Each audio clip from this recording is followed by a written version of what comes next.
The Exorcism of Anelise Michelle. Now imagine the sound of someone growing in 6 different voices, all coming from the same young woman. That's exactly what priests and witnesses reported hearing during the exorcisms of Anelise Michelle, which is one of the most disturbing cases the Catholic Church has ever tried to silence. Anelise was a bright, deeply religious 23-year-old student from Germany. Now she wasn't just any girl, she was kind, devout, and dreamed of becoming a teacher, but her life spiraled into something unimaginable after she began suffering from seizures at the age of 16. Doctors diagnosed her with temporal lobe epilepsy, which is a condition that can cause hallucinations. But as the years went on, her family and even her doctors started to notice things that just couldn't be explained by medicine. Now, Anelise began hearing voices that told her she was damned, and she claimed to see demonic faces everywhere she looked. Crosses made her recoil in pain. She couldn't even enter a church. She screamed when holy water touched her skin, and her parents described seeing her contort her body in impossible ways and bark like an animal for hours.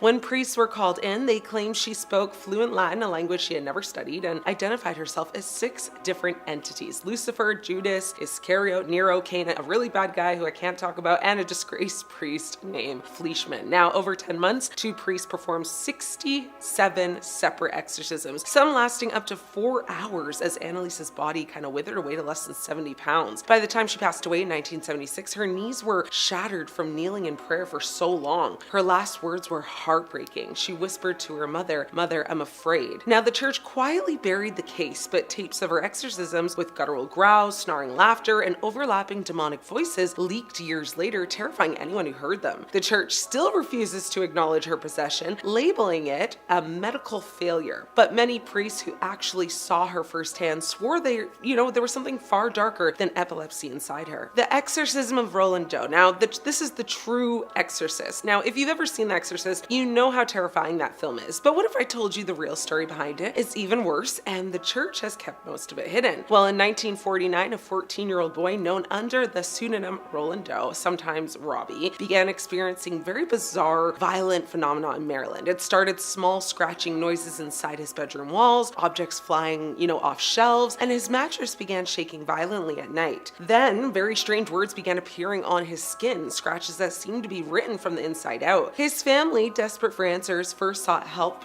from their Lutheran pastor, who quickly realized this was beyond his power. He turned to the Catholic Church. Multiple priests reported that Roland's behavior would shift instantly. One moment he was calm and polite, the next his eyes would roll back. His voice deepened beyond recognition, and his body would convulse with superhuman strength. During one exorcism, witnesses claimed the boy broke free from his restraints, ripped a spring from the bed, and slashed a priest's arm from shoulder to wrist. On another occasion, the word hello appeared carved into his stomach. It wasn't written by anyone in the room, it just formed itself as priests looked on, in horror. The boy's family was relocated multiple times to, continue this ritual, eventually ending up at a Jesuit hospital in St. Louis. Over a month of nightly exorcisms, priests recorded that Roland levitated, spoke in Latin, and growled in voices that didn't belong to him. The final exorcism ended with him screaming the words, "Satan, I am Saint Michael. You will leave this boy now." Then, according to witnesses, a loud kind of sound echoed through the room. Roland fell back onto the bed unconscious, and when he woke up, he whispered, "It's over." So the Catholic Church sealed the official records, but priests later admitted that several exorcists involved refused to speak of what they saw ever again, and the boy's real identity, still protected today, remains, one of the most guarded secrets in modern exorcism history. The Smurl haunting. If you think demons only attach to people, think again. The Smurl family learned that evil can actually infest an entire home. Now, in the quiet suburb of West Pittston, Pennsylvania, Jack and Janet Smurl moved into what they thought was their dream house in the late 1970s, but within weeks, things turned nightmarish. The smell of rotting flesh would fill the air, walls kind of with brown ooze, and an unseen force slammed their dog into a wall so hard it left a dent. At night, the family reported hearing growls, footsteps, and whispering voices calling their names. Now, the demon targeted everyone differently. It actually essayed Janet while she slept, apparently. It hurled Jack across the room in front of witnesses. Their daughters were terrorized by shadowy figures that hovered over their beds. And when the family called the church, priests initially dismissed them until famed demonologists Ed and Lorraine Warren got involved. Lorraine later claimed she saw a dark human-shaped mass crawl up the wall and vanish into the ceiling. The Warrens described the entity as, inhuman. Not a ghost, but a demon feeding on the family's suffering. Multiple exorcisms exorcisms were performed, each one making the activity worse. Neighbors reported hearing screams and moans coming from the house when no one was actually inside. The Smurls even moved, but the demons followed them. It wasn't until the late 1980s that the church performed a final secret exorcism. Afterward, the attack stopped abruptly. The church publicly denied involvement, but the warrants claimed the Vatican sent priests under orders of complete confidentiality. To this day, the Smurl haunting remains one of the most chilling and controversial possession cases the church refuses to comment on.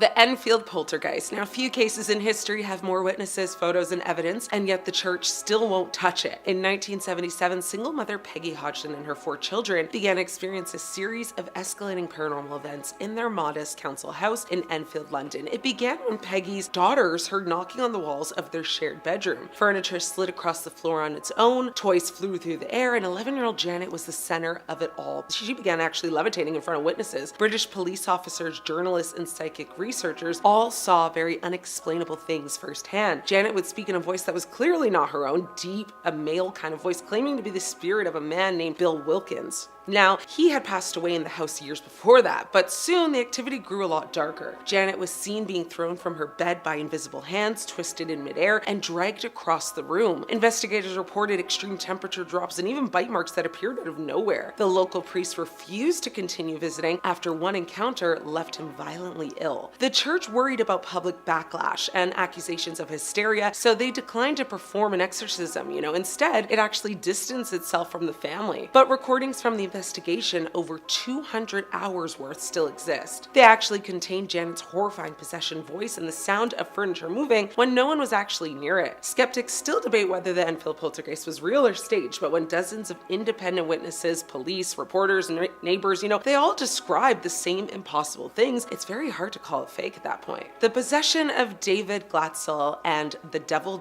made me do it case. Now, this story is one of the few cases where demonic possession became a legal defense in court, and the church wanted nothing to do with it. In 1980, 11-year-old David Glatzel began seeing a mysterious shadowy figure with hooves and glowing eyes. He said it threatened to steal his soul. Within days, he was having violent fits, growling, and speaking in voices that weren't his. The family called Ed and Lorraine Warren, who said they found clear signs of demonic possession. Now, over several days, they assisted priests in performing multiple exorcisms. During one of them, a witness claimed they saw a black mist rise from David's body and move towards his sister's boyfriend, Arne Cheyenne Johnson. Arnie allegedly shouted, "Take me instead." Weeks later, Arnie began acting strangely, moody, distant, aggressive, and on February 16th, 1981, he brutally hurt his landlord to unaliving him, claiming he didn't remember doing it. Now, during the trial, his defense attorney argued that, Arnie had been possessed when he committed this crime. It became known worldwide as the devil made me do it case. Now, the church distanced itself completely, refusing to confirm or deny its role in David's exorcism, but witnesses, including the Warrens and multiple family members, insisted they saw supernatural forces at work. Arnie served just 5 years in prison for far less, that was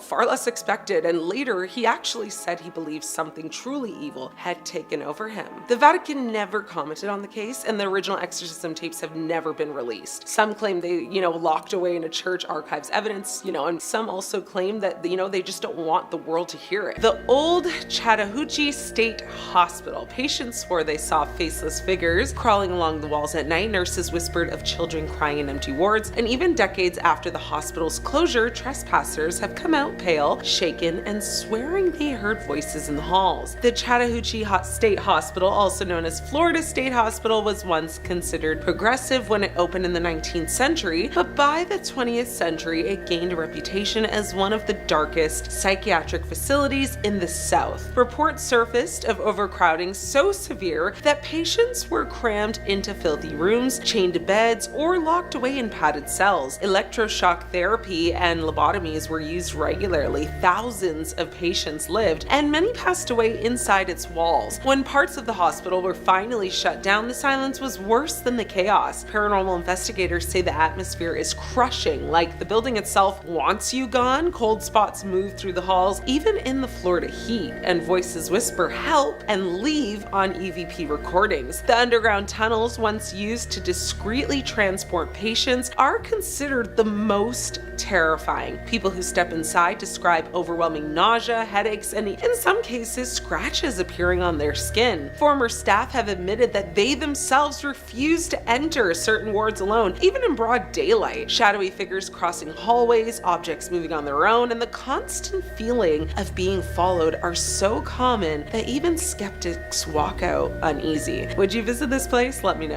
The Biltmore Hotel in Coral Gables. Now, firearm explosives rang out on the 13th floor of the Biltmore Hotel in 1929, and a mobster named Thomas Fatty Walsh ran out on the expensive carpet. Ever since, guests claim his ghost never left. Doors slam with no explanation, glasses clink in empty bars, and his shadowy figure has been seen in mirrors. The Biltmore wasn't just a hotel for Florida's elite. During World War II, it was converted into a military hospital. The luxurious ballrooms turned into operating rooms where young soldiers passed away on red liquid-stained floors. Now, after the war, the Biltmore went through years of abandonment. By the 1960s and 70s, its windows were shattered, the once grand lobby sat rotting, and graffiti marked the walls. But visitors claim the glamour hadn't faded entirely because the ghost kept the hotel alive. Those who entered illegally during its abandoned years described chandeliers swaying violently despite still air, stretchers rolling across dark hallways, and even phantom footsteps echoing down marble staircases. The sounds, of firearms going off are believed to be the echoes of Walsh's assassination, and they were reported so often that even local police stopped investigating. Some said the elevators would move on their own, opening to reveal no one, but reeking of cigar smoke, which was Walsh's signature scent. Now, when the Biltmore was eventually restored and reopened, the hauntings actually continued. Guests still check out early, saying they can't shake the feeling of being watched. Staff members admit that some rooms are harder to rent than others because of how often guests complain about seeing figures standing at the edge of the bed.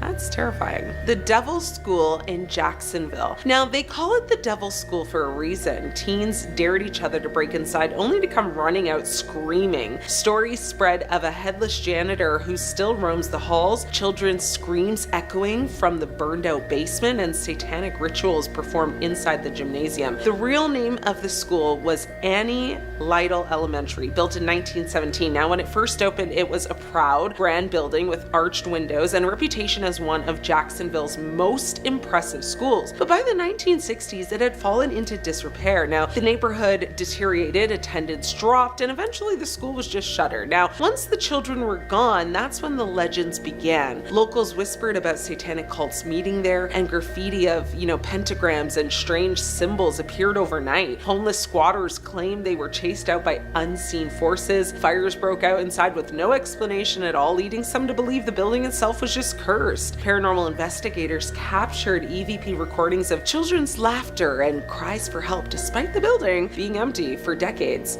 Urban explorers describe a sense of just suffocation the moment they step inside. Now, the windows are shattered, trees grow through cracks in the roof, and the smell of mold mixes with something more metallic, something like dried red liquid. Now, cameras malfunction regularly, batteries drain instantly, and even seasoned ghost hunters refuse to enter the basement, where the atmosphere is said to be just completely unbearable. Now, some say the spirits are the children who once studied there, trapped by tragedy. Others insist something darker moved in, maybe after their abandonment. Either way, the Devil's School has earned its reputation, clearly, as one of Florida's most haunted ruins. The Dozier School for Boys. Now, few abandoned places in Florida carry a history as horrifying as the Dozier School for Boys. Now, survivors describe it as a nightmare of attacks, torment, and demise. And when the truth was uncovered, investigators found nearly 100 bodies buried in hidden graves there. The school operated for more than 100 years in Marianna, Florida. It was actually meant to be a reform school, a place where troubled boys could be rehabilitated. Instead, it became infamous for brutal,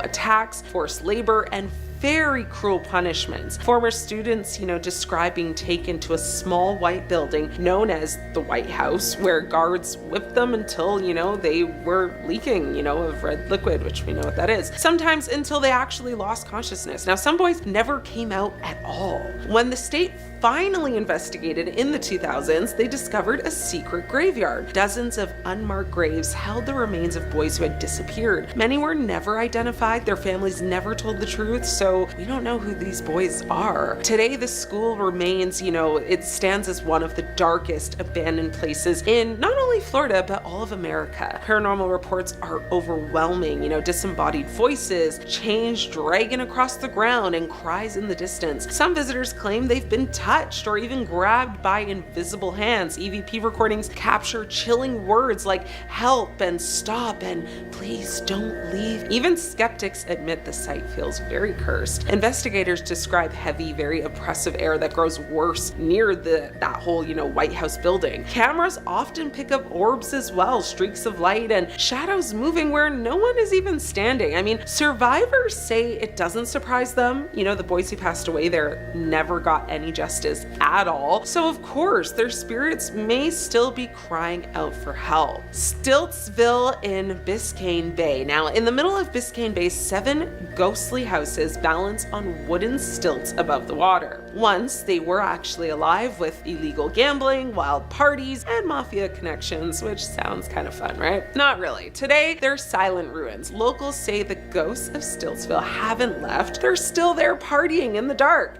Maybe we should go check it out. Stiltsville began in the 1930s as a hidden playground for the wealthy and the rich. Now, rumors spread of high-stakes poker games, secret deals, but also very violent disputes that ended, in you know what. By the 1950s, Stiltsville had grown into a thriving offshore village known as much for its lawlessness as its exclusivity. But nature had other plans, of course. Hurricanes repeatedly battered the houses, sweeping many into the sea, and by the 1990s, only a handful remained. Today, the skeletal remains of those houses rise eerily out of the bay. You can see them. Fishermen report strange lights flickering in the windows, even though no electricity runs through them at all. Boaters hear music drifting across the waves, jazz and swing tunes from an era long gone.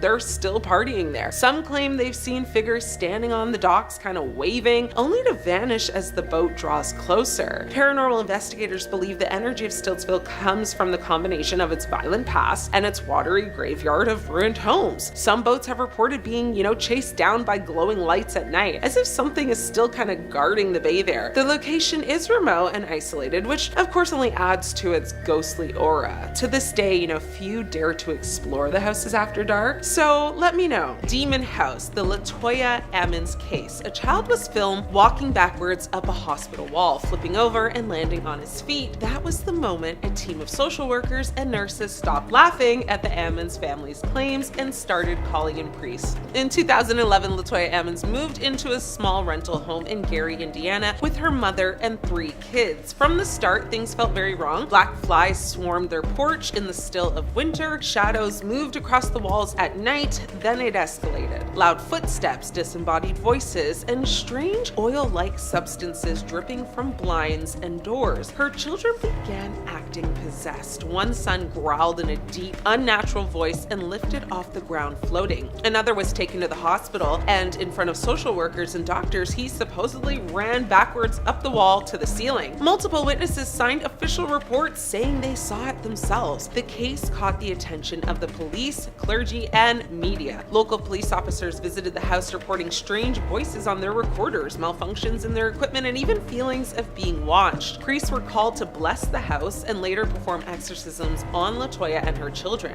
The home earned the nickname the 200 Demons House. Eventually, paranormal investigator Zach Bagans bought it, filmed a documentary inside, and later demolished it, claiming the energy was just too dark to leave standing. Why it baffled experts? Well, this wasn't just one family making wild claims. It was police captains, doctors, nurses, social workers writing sworn statements about things they couldn't explain. It became one of the most widely reported demonic possession cases in the US. There's a recent movie actually on Netflix called The Deliverance, which is about this case. It stars Glenn Close and Monique and that kid from Stranger Things, and they all actually gave their roles everything there was to give, so go watch it. It's very good. The possession of Clarita Villanueva. Now, 17-year-old Clarita was locked inside a Manila jail in 1953 when she suddenly started screaming in agony, clutching her arms and neck. Guards rushed in only to see fresh bite marks appearing on her skin as if teeth were sinking into her flesh, though no one was touching her. Clarita claimed she was under attack by two demonic beings, one a large hairy man and the other with an angelic face but twisted evil features. They bit, scratched, and tormented her, forcing her to speak in perfect English, a language she didn't even know. Now, her attacks didn't happen in the shadows. They erupted in broad daylight during court hearings, in front of police, journalists, doctors, and government officials. Witnesses swore they saw her convulse, scream obscenities, and collapse as invisible fangs tore into her body. News of her possession spread worldwide, covered by newspapers and documented in books. American missionary Lester Smurl was eventually called in, and after a series of prayers and exorcisms, the attack ceased. Now, why experts were baffled with this one? Well, doctors couldn't explain the spontaneous bite marks or her sudden fluency in English. Skeptics tried to claim it was mass hysteria or self-inflicted wounds, but the number of witnesses and the violent nature of her fits, left them completely shaken. The Smurl haunting. Imagine living in a home for over a decade, but instead of memories of birthdays and holidays, your walls echo with violent attacks, growls, and shadowy figures. That was life for the Smurl family in Pennsylvania between 1974 and 1989. For years, the Smurls claimed their home was plagued by a violent demonic entity. Now, they reported being scratched, shoved, and slapped. Janet Smurl described being pinned down by an invisible force, while her husband Jack claimed he was attacked in bed. Their daughter said they were touched by cold, unseen hands. On one occasion, Janet said she woke up with a perfect fish-shaped bruise on her arm, though no one had struck her. They heard loud banging, smelled foul odors of rotting flesh, and saw apparitions of black masses that darted through hallways. Investigators were brought in, including well-known demonologists Ed and Lorraine Warren. Now, they claimed the Smurls were being attacked by a demon and that exorcisms were performed. The Catholic Church, however, was hesitant to fully endorse the case, leaving the family caught between science and faith. Now, their story was so public that it became a book and later a made-for-TV movie called The Haunted, and possibly you'll know the more popular film based on the story, The Conjuring series. Now, even after they moved, the family said the dark presence followed them. So why were experts so baffled in this one? Well, it wasn't just whispers. There were bruises, smells, and dozens of witnesses. Investigators documented strange recordings and cold spots, though skeptics suggested the family exaggerated for attention. To this day, no clear explanation actually exists. The Exorcism of Anelise Michelle. Now, this case is one of the darkest and most disturbing because the evidence still exists in uncut audio tapes. Now, in 1975, 23-year-old German student Anelise Michelle began showing signs of what her family believed was possession. She had been diagnosed with epilepsy, but her condition escalated beyond seizures. She refused food, ripped clothes off her body, destroyed religious objects, and claimed she was inhabited by multiple demons, including Lucifer, Cain, and Judas. Now, over the next 10 months, priests performed 67 exorcism rites, many of which were recorded on tape. On those tapes, Anelise could be heard growling, screaming, and speaking in multiple voices at once. Her family claimed she ate insects, licked her own urine from the floor, and even bit the head off of a bird. By mid-1976, she refused all food and water. She grew skeletal, covered in bruises, and on July 1st, she passed away of malnutrition and dehydration. She was only 68 pounds at the time of her passing. Now, the case went to trial with the tapes played in court. Her parents and the priests were charged with negligent homicide for allowing her to basically starve. Yet to this day, many people who hear those tapes insist no medical condition could explain her voice or her behavior. So why are experts baffled with this case? Well, the uncut audio remains, again, some of the most disturbing so-called demonic evidence in existence. Psychologists cite schizophrenia and epilepsy, but believers argue the recordings sound like multiple beings speaking at once, something far beyond any mental disorder. The Louviers' possession, Madeline Bavent, and the Haunted Covenant. Now, our final case takes us back to 17th century France, where one of the most infamous possessions unfolded in the town of Louviers. Nuns began convulsing, cursing, and screaming blasphemies during church services. They claimed to be tormented by a demon named Ansitif. Now, some said they were forced to attend satanic rituals, participate in black masses, and even perform grotesque acts with priests they accused of witchcraft. Now, one of the central supernatural figures, Madeline Bevan, testified that she had been forced by priests into signing a pact with the devil. She claimed she saw visions of crucifixions, disembowelments, and monstrous entities inside the covenant. Now, the scandal exploded into public view. Exorcisms were performed before large crowds with nuns kind of,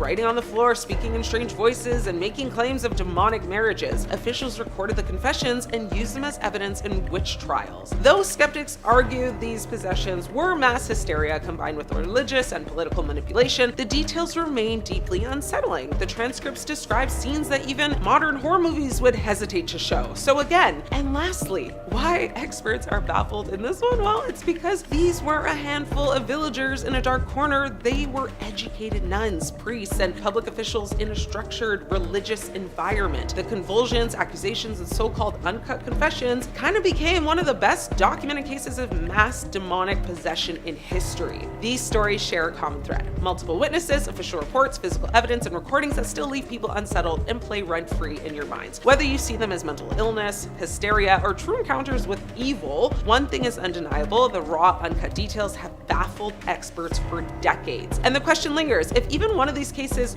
are real, what else could be lurking in the shadows? The David Lang disappearance, a man who walked into thin air. One moment he was waving to a neighbor, the next he was simply gone. In 1880, on September 23rd, on a farm near Gallatin, Tennessee, David Lang was walking through his field in full view of his wife, children, and a visiting judge. Now, the weather was clear, no trees nearby, no structures to, obstruct the view. He was mid-step and then simply just disappeared into thin air. His wife screamed, the children ran, the judge stood stunned. They all saw it. Two men, even on a buggy nearby, also witnessed this happen and ran over to the spot where he disappeared. Now, the initial thought from everyone was that he just simply fell into a hole, which, yeah, that was my initial thought also. Now, search teams combed the field for weeks. They dug trenches, they brought in dogs, not a single footprint beyond where he'd been last seen. No hole, no sinkhole, nothing, no signs of struggle. The only thing left behind was silence and confusion. But then things got really weird. Months later, the grass where Lang vanished began to discolor in a perfect circle. It turned yellow, brittle, and wouldn't grow. Animals refused to step into it. Horses would shy away. Even birds avoided flying overhead. A year after his disappearance, his daughter stood in the spot where he disappeared and said she thought he heard him say something. His children actually claimed they could hear faint cries in David's voice echoing from the empty space where he vanished. It was as if he was trapped somewhere else, caught in a place between places. Now, some researchers have connected the incident to theories of dimensional, rifts, spontaneous teleportation, or even time slips. Now, Charles Fort, the grandfather of paranormal research, cited it in his writings on unexplained disappearances. Skeptics tried to debunk it, but the reports and witness statements remain eerily consistent. Huska Castle, the fortress built to seal hell. You've heard of castles being built to keep enemies out, but this one, it was actually built to keep something in. Huska Castle, also known as the portal to hell, tucked into the dense Czech forest north of Prague, was constructed in the 13th century over a yawning black hole in the earth. Locals said it was bottomless, that demonic creatures crawled out of it, that people who got too close were dragged inside. So what did the king do? Well, he built a castle, not to live in, not for war, but as a lid, a seal, a trap to stop whatever was trying to escape from the depths below. No water source, no fortifications, no kitchen, no strategic value, literally just a chapel built directly on top of the hole. So get this, when the hole was first discovered, prisoners were offered pardons if they agreed to be lowered inside the hole. So they threw prisoners into the pit, again, offering them pardons if and only if they survived. Obviously that makes sense, right? Well, most didn't. The ones who did survive came out screaming, aged overnight, faces twisted in fear, rambling about clawed beasts and shrieking voices. The first volunteer was said to have only lasted literally seconds before screaming to be pulled back out. And yeah, once they pulled him out, it's alleged that he was aged beyond recognition. Hair turned completely white. He was rambling about creatures with bat-like wings crawling up the walls. And what's creepier is that the castle's chapel is built directly, literally over that hole, almost like it's a seal. The windows there are all fake. They're just kind of painted to look like windows. Fast forward to World War II, the bad guys took over the castle, drawn by its occult reputation. They sealed off entire rooms, performed rituals, and reportedly used the site for brutal human experiments. To this day, no records exist of what they were doing, but locals say the screaming started again. Visitors do report sudden blackouts, disembodied growling. Paranormal teams say cameras fall, audio gets corrupted, and investigators have been scratched and gagged by unseen hands. I mean, this place is literally open to visitors today. Like, you know, one of you, please go. Let us know how you make out. The Bell Witch, the spirit that spoke and hurt people. Now, this is America's greatest ghost story. Imagine a ghost so powerful it spoke in full sentences. So violent, it slapped and tormented a family and even confessed to execution. The Bell Witch haunting of the early 1800s is still one of the most terrifying and well-documented poltergeist cases in American history. It all started in a small cabin in Adams, Tennessee. John Bell and his family began experiencing knocks on the walls, strange voices whispering in the night, and chains dragging across the floors. Now, at first they thought it was an animal, right? And then the voices started to speak. The entity, soon known as the Bell Witch, called out names, it recited sermons, it mocked the family's prayers. It had intelligence, like personality, and a really brutal sense of humor, but it saved its worst torment for the Bell's daughter, Betsy. She was slapped, scratched, and even lifted by her hair. I mean, her body showed marks and her screams echoed into the woods. Words got out, you know, of course, and then Andrew Jackson, a general at the time, and later the 7th US president actually, decided to see for himself. I mean, his wagon froze on the road, the horses wouldn't move, then a voice from nowhere said, "Let him come through, I've been waiting." Like, okay, ghosty, like, say less, but also what? Like, that night Jackson's men were attacked by invisible forces. I mean, one of them had his firearm torn from his hands and thrown across the room. By morning, Jackson was gone. He later reportedly said, you know, "I would rather fight the entire British army than spend another night with the Bell Witch." I mean, that's extreme. I just feel like that's so dramatic. But anyway, years later, John Bell was found passed away in his bed. A small vial of black liquid was discovered in the cupboard. No one knew what it was. When a drop was given to a cat, the cat passed away instantly. I mean, the witch claimed she had poisoned him. So the Bell Witch didn't fade away. The cave near the old Bell farm is actually still active, and investigators report seeing orbs, hearing laughter, and actually being physically touched by something they can't see. The Pollock twins, a haunting case of reincarnation. Now, 2 girls pass away, okay? 1 year later, their parents give birth to twins who seem to remember their sister's life in perfect details. Joanna and Jacqueline Pollock were unalived in a very tragic car accident in 1957 in Hexham, England. Now, their parents were shattered, of course, but in 1958, Florence and John Pollock welcomed twin girls again, Jennifer and Jillian.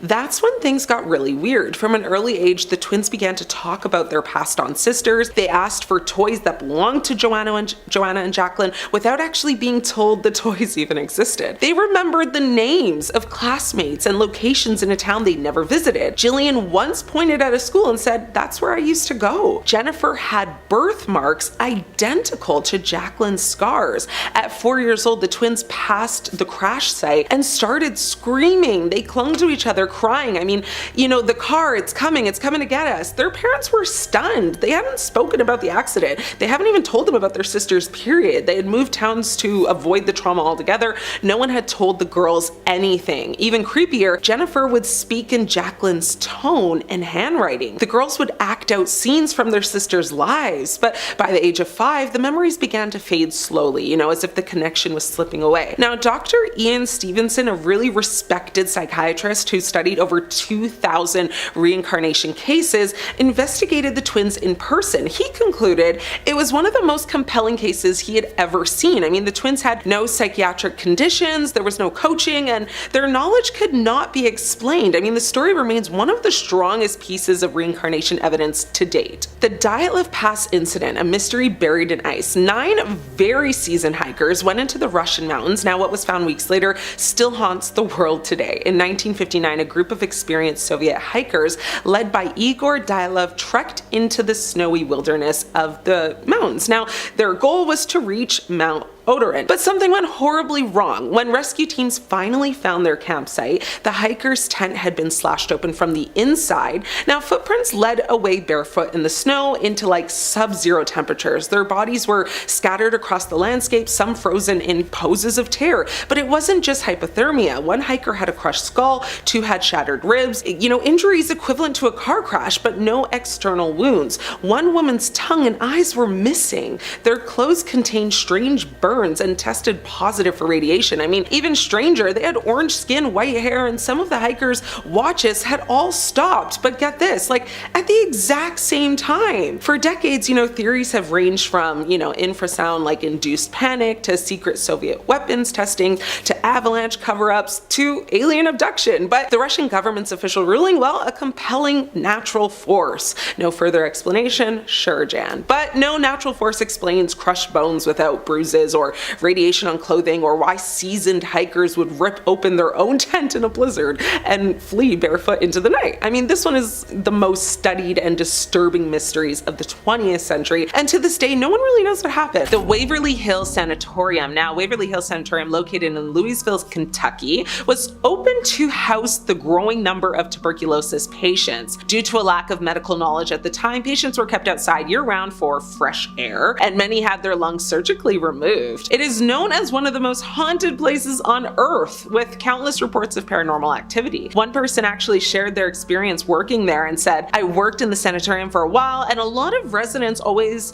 claim to hallucinate either small dogs or, either eating ice cream before they pass away. It's always facility specific too. This place I worked at, I've had about 6 or 7 residents claim to see a little girl eating ice cream and then they pass on later that night. That seems too coincidental for me, right? The Trans-Allegheny Lunatic Asylum, now home to the WV Lobotomy Project, the psychiatric hospital was originally built for 250 patients, but the population rose to over 2,000. Conditions were atrocious and many patients, suffered. Since closing its doors, maintenance staff have reported ghosts as well as other paranormal sightings. Numerous stories and reports of ghostly phenomena have been associated with the asylum. Some of the more prominent stories include a little girl named Lily who is said to roam the halls, a man named Jesse who allegedly passed away in a bathtub there, and other accounts of strange occurrences and apparitions. Now, one person who worked there shared their story on Reddit. They said, "One evening while training for the job, I was on the first floor with a couple coworkers while everyone else was touring upstairs. We were just kind of, wasting time, quietly observing the area. Light from outside was coming in through the windows, casting on the inner hall's wall. In that light, I watched the perfect silhouette of a man from head to hip walk through that light from left to right." She continued to say, in the wee hours of another night, we figured it would be cool to see what would happen if we shut all the doors of the ward. One of the doors, as I was closing it, the knob twisted in on my hand. This person actually shared several different stories of her times there and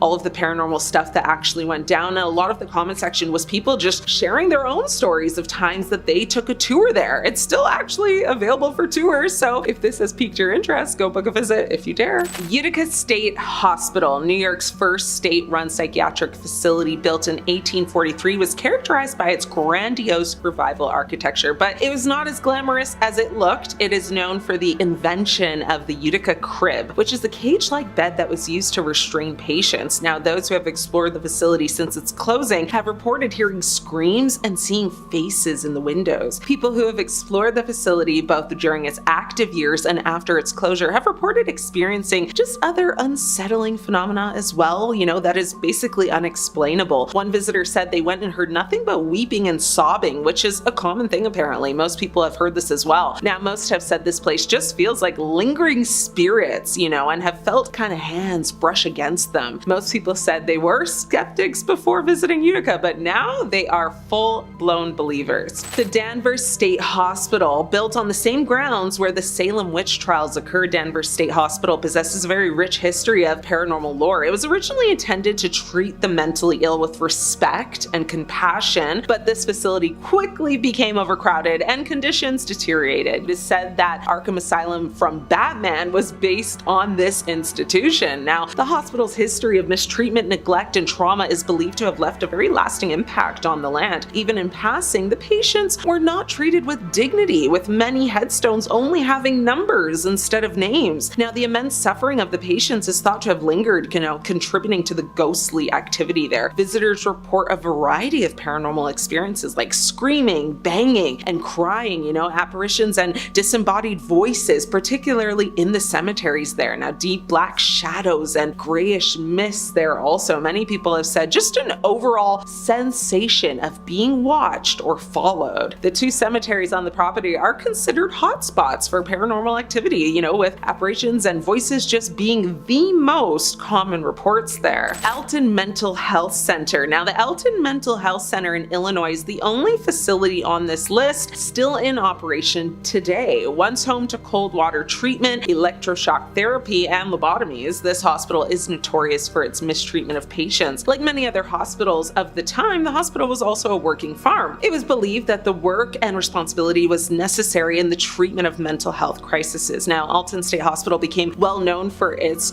gorgeous grounds. Patients were allowed to care for the cattle and other animals and plants, which included a well-stocked fish pond, apple orchard, and even tobacco crops. Now, one patient even grew peanuts, which they then sold in Upper Alton. Now, in 1918, the hospital recognized the need for an attached cemetery for those who passed away and were unknown or unclaimed. Later, though, the hospital was even used to house, shell-shocked soldiers coming home from the horrors of World War I. Alton State Hospital earned a reputation, though, for mistreating patients, subjecting them to crude treatments that sometimes lasted hours or even days. Considered cutting-edge treatment at the time would be labeled as torment today. Now, in modern times, many people, have reported paranormal interactions, including two nurses who heard a voice whispering to them in the same spot. Staff and visitors report hearing unusual sounds, disembodied voices, slamming doors, and nurses on duty reported hearing a quiet voice that asked them, "Who is that?" Others report the sensation of just being touched, and one photo even showed a bright orb with a vision of a man's face in agony. So while the facility,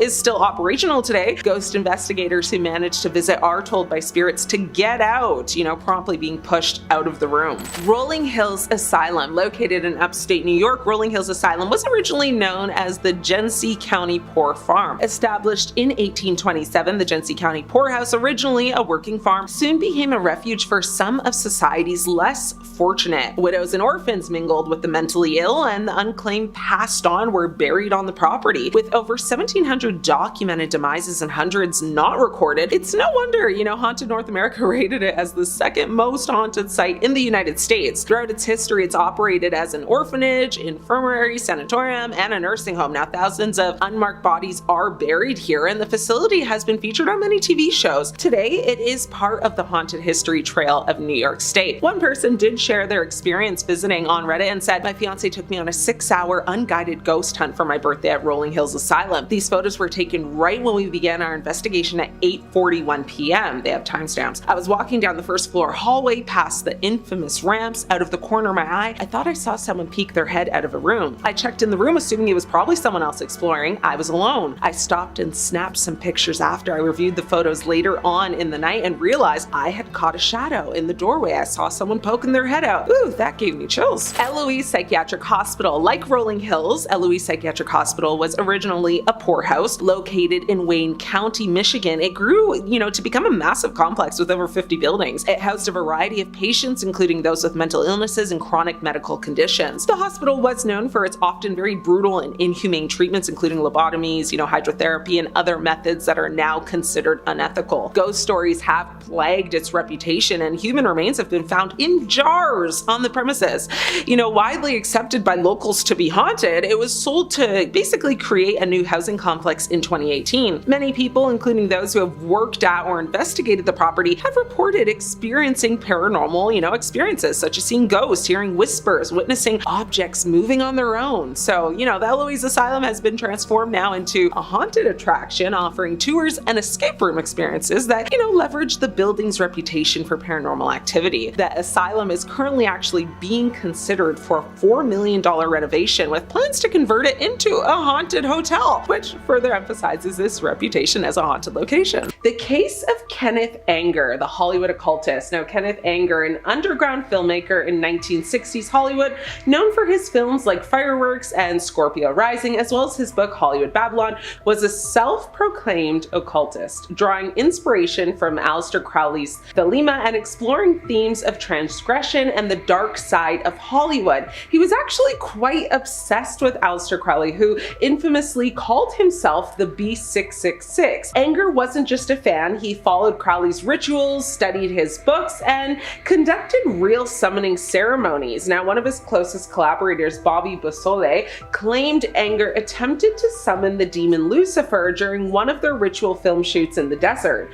Things spiraled. Beausoleil would later become part of the Manson family and commit assassinations. Crazy connection, I know. Anger himself descended into a strange madness, reportedly speaking in tongues, destroying his own films, and claiming to be possessed by demonic forces he had invited in. Whether you see it as madness, coincidence, or proof of something darker, Anger's life was never the same after those rituals. Anger's work is celebrated for its artistic vision, its exploration of transgressive themes, and its connection to the history of counterculture and the occult.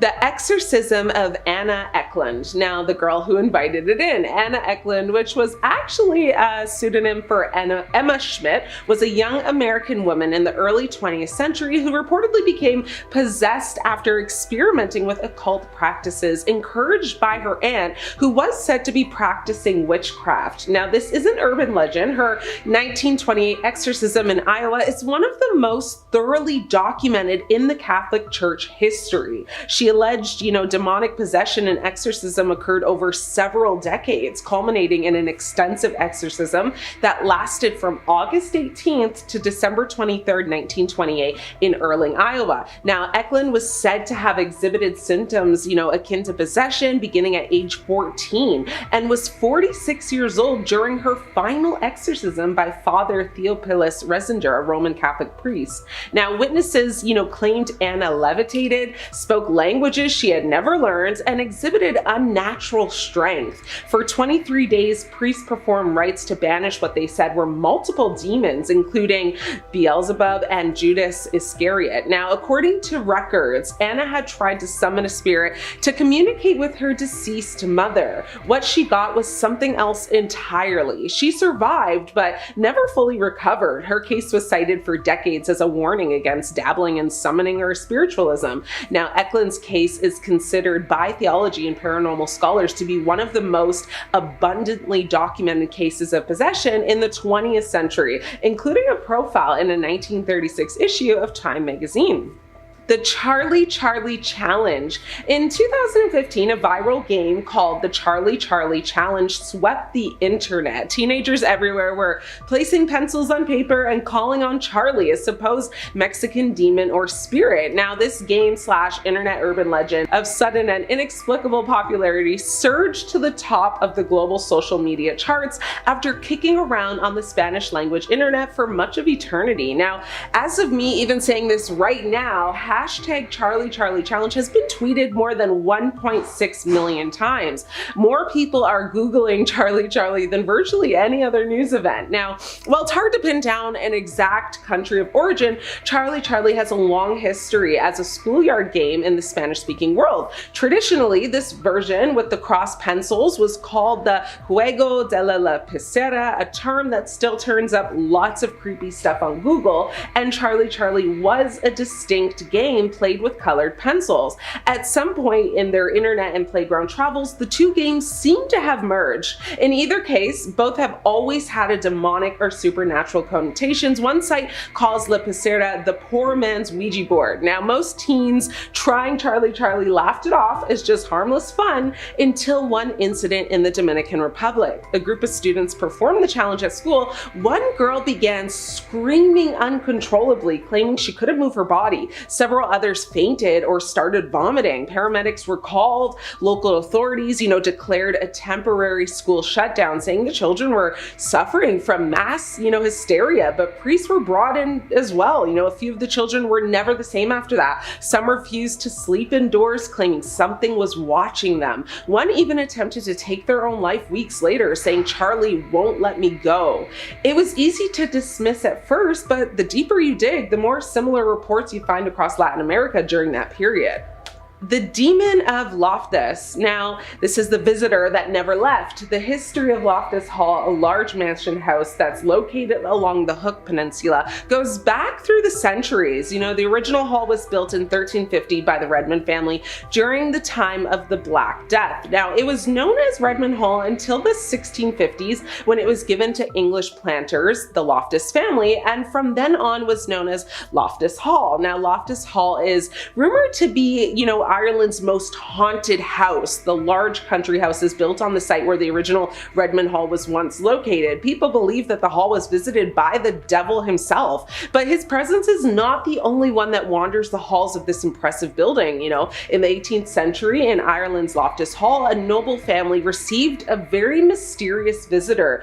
A storm, you know, brought a well-dressed man to their door. He was polite, very handsome, charming, but one night while playing cards, Lady Anne Tottenham dropped one of her cards on the floor, and when she looked under the table, she saw the man's feet were not human, but hooves. She screamed, of course. You know, he vanished in a flash of fire and smoke. Now, the family believed he was a demon she had accidentally summoned during private, you know, seances that she held out of grief for her passed on lover. Now, Lady Anne was never the same. She became violent, was locked in a room, and she actually passed away in isolation. Now, visitors still say her ghost and the energy of that entity remains. Now, Loftus Hall is considered one of the most haunted places in Europe. You know, the building which stands today was heavily renovated between 1872 and 1879 in preparation for a visit from Her Majesty Queen Victoria. The visit, though, never happened, and the Loftus family were left with huge debt following the major work carried out on the building. The last of the surviving Loftus family passed away back in 1890, and the bankrupt estate was actually put up for sale.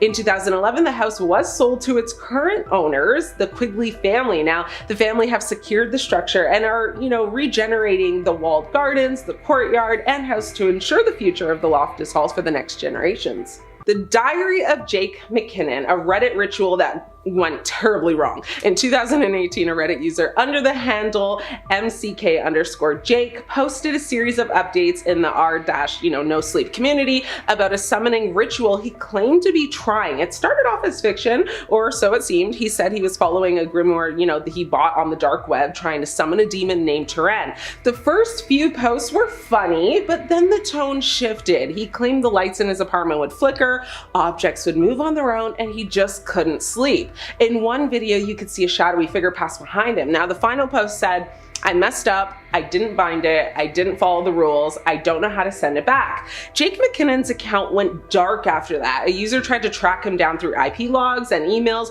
only to find the address linked to a police report about a man that was found passed away in his apartment surrounded by occult symbols. His face was said to be frozen in a look of terror. Now, to this day, some people claim the entity that he named Turan has shown up, you know, in other rituals since. Many people debated his story and claims, though, because according to Etruscan mythology, Turan is a goddess, not a demon. She's the goddess of love, beauty, and fertility, often associated with the Greek goddess Aphrodite. She is frequently depicted as a young winged girl, embodying the grace and allure that, you know, the Etruscans kind of revered. Now, whatever the case is, the story is creepy and concerning, and to this day, no one can seem to get a hold of Jake and know about his whereabouts. In a Facebook group called Ghosts Caught on Camera by a user named Brianna Granados on May 29th of this year. The 10-second clip shows the recording of a kitchen closed at midnight, and at the beginning of the video, everything seems normal, but suddenly a tentacle-like thing close to the camera appears on the right side of the frame. It stays on the side and moves the camera towards it. But the identity of whatever that was is not revealed. The poster of the clip goes into more detail on it in the caption. So according to her, they have experienced strange things in their mom's house since, well, as long as they can remember. We're talking loud banging noises, utensils falling, footsteps, all the usual suspects. She wrote further that they always had the feeling they weren't the only ones living there. And then recently, there's been a lot more activity. So, Mommy Dearest sets up a motion detector camera, and now we get this. The poster revealed that they recorded a few orbs, and then we've got this little, I don't know what. So adding on to the details, this was recorded after 10 o'clock, around midnight, while everybody was asleep. But then you get a notification being like, oh hey, there's movement in the living room, and then this is what we got. So then it's concluded with, does anybody have any thoughts or ideas as to what this could be? And I don't know, so let me know what you think in the comments, folks. Security cameras at the Trans-Allegheny Lunatic Asylum, or TALA, in Lewis County captured something that seemingly can't be explained. A video that is timestamped as of May 31st at 7:45 p.m. earlier this year shows items falling off a shelf in the asylum gift shop. Now, this place closes at 6 p.m., so in the Facebook post, the asylum said that during the video, the doors were locked, the windows were closed. The TALA shared the video on social media, and it went pretty viral, had about 150,000 views, and people have speculated in the comment section being like, hey, I don't know.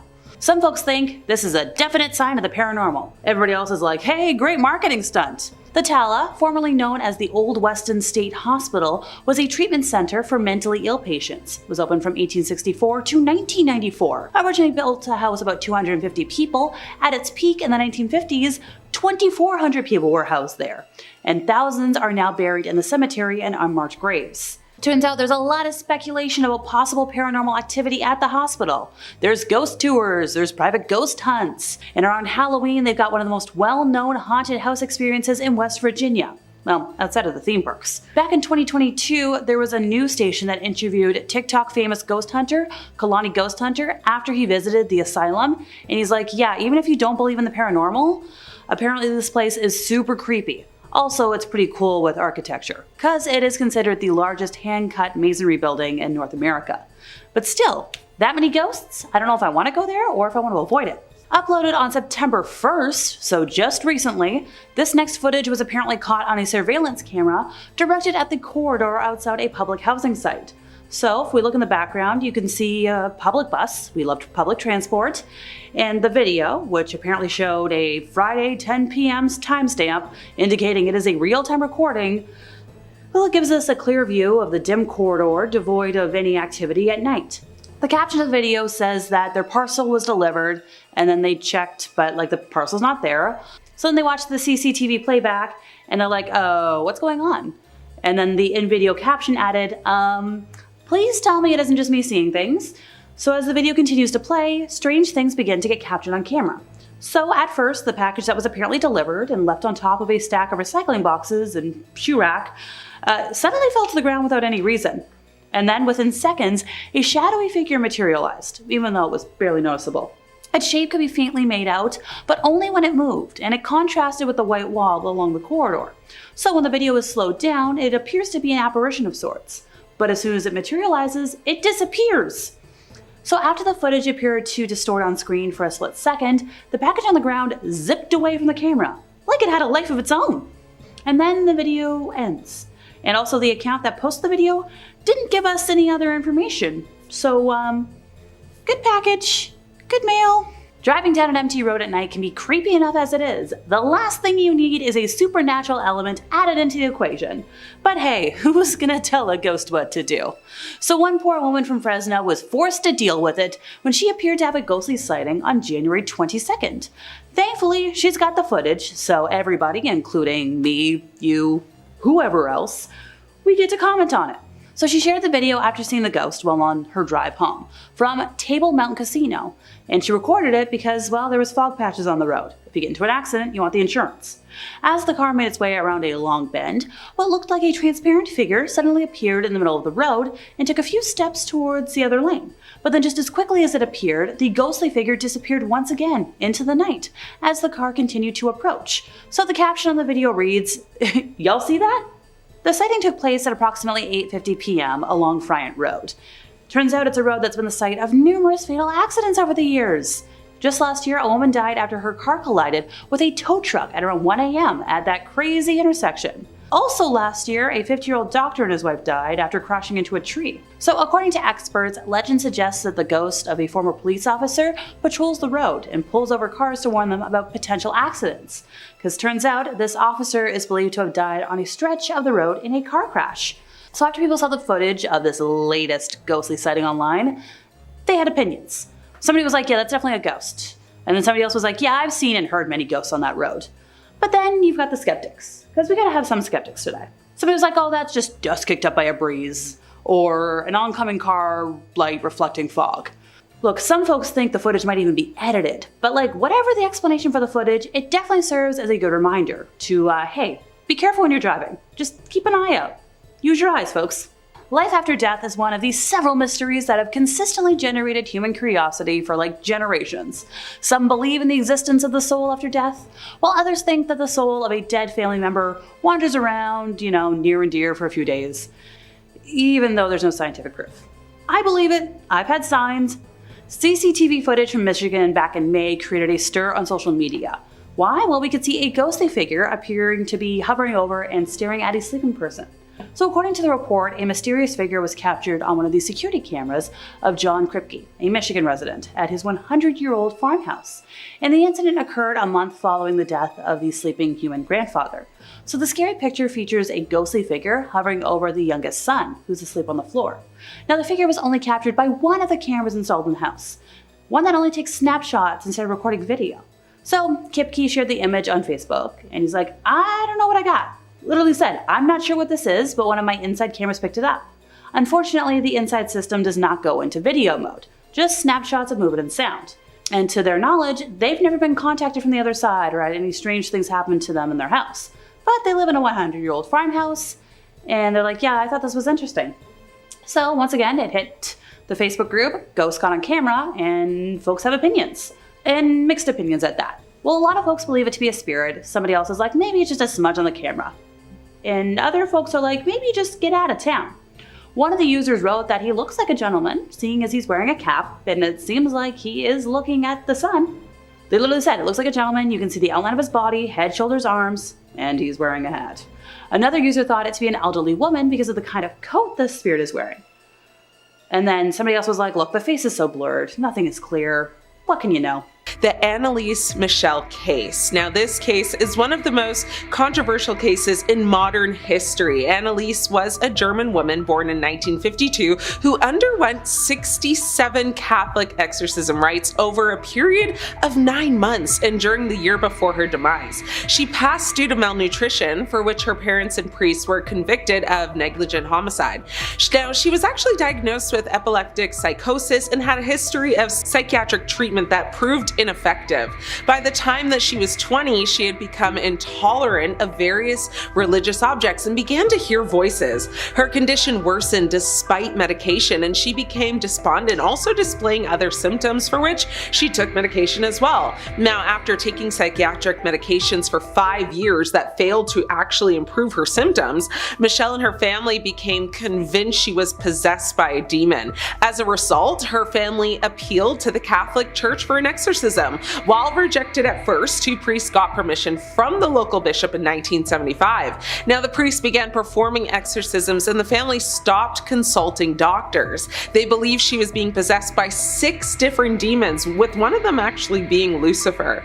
Michelle stopped eating food as she thought starving herself would rid herself of the demons that had taken over her body, and passed away on July 1st, 1976 from malnutrition and exhaustion, resulting from the neglect of her medical condition after the crazy excessive 67 exorcism sessions. Now, she weighed only 68 pounds and was only 23 years old. The entire process was filmed. The footage is chilling.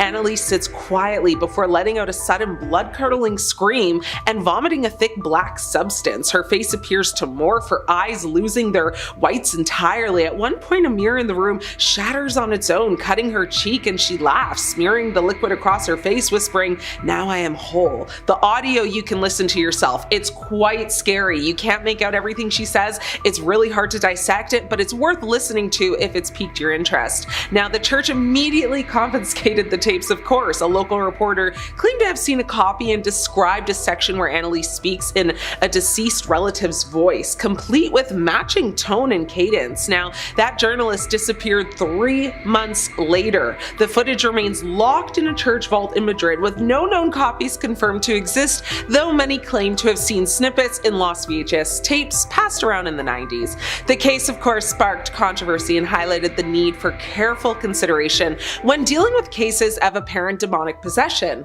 particularly when a medical diagnosis exists.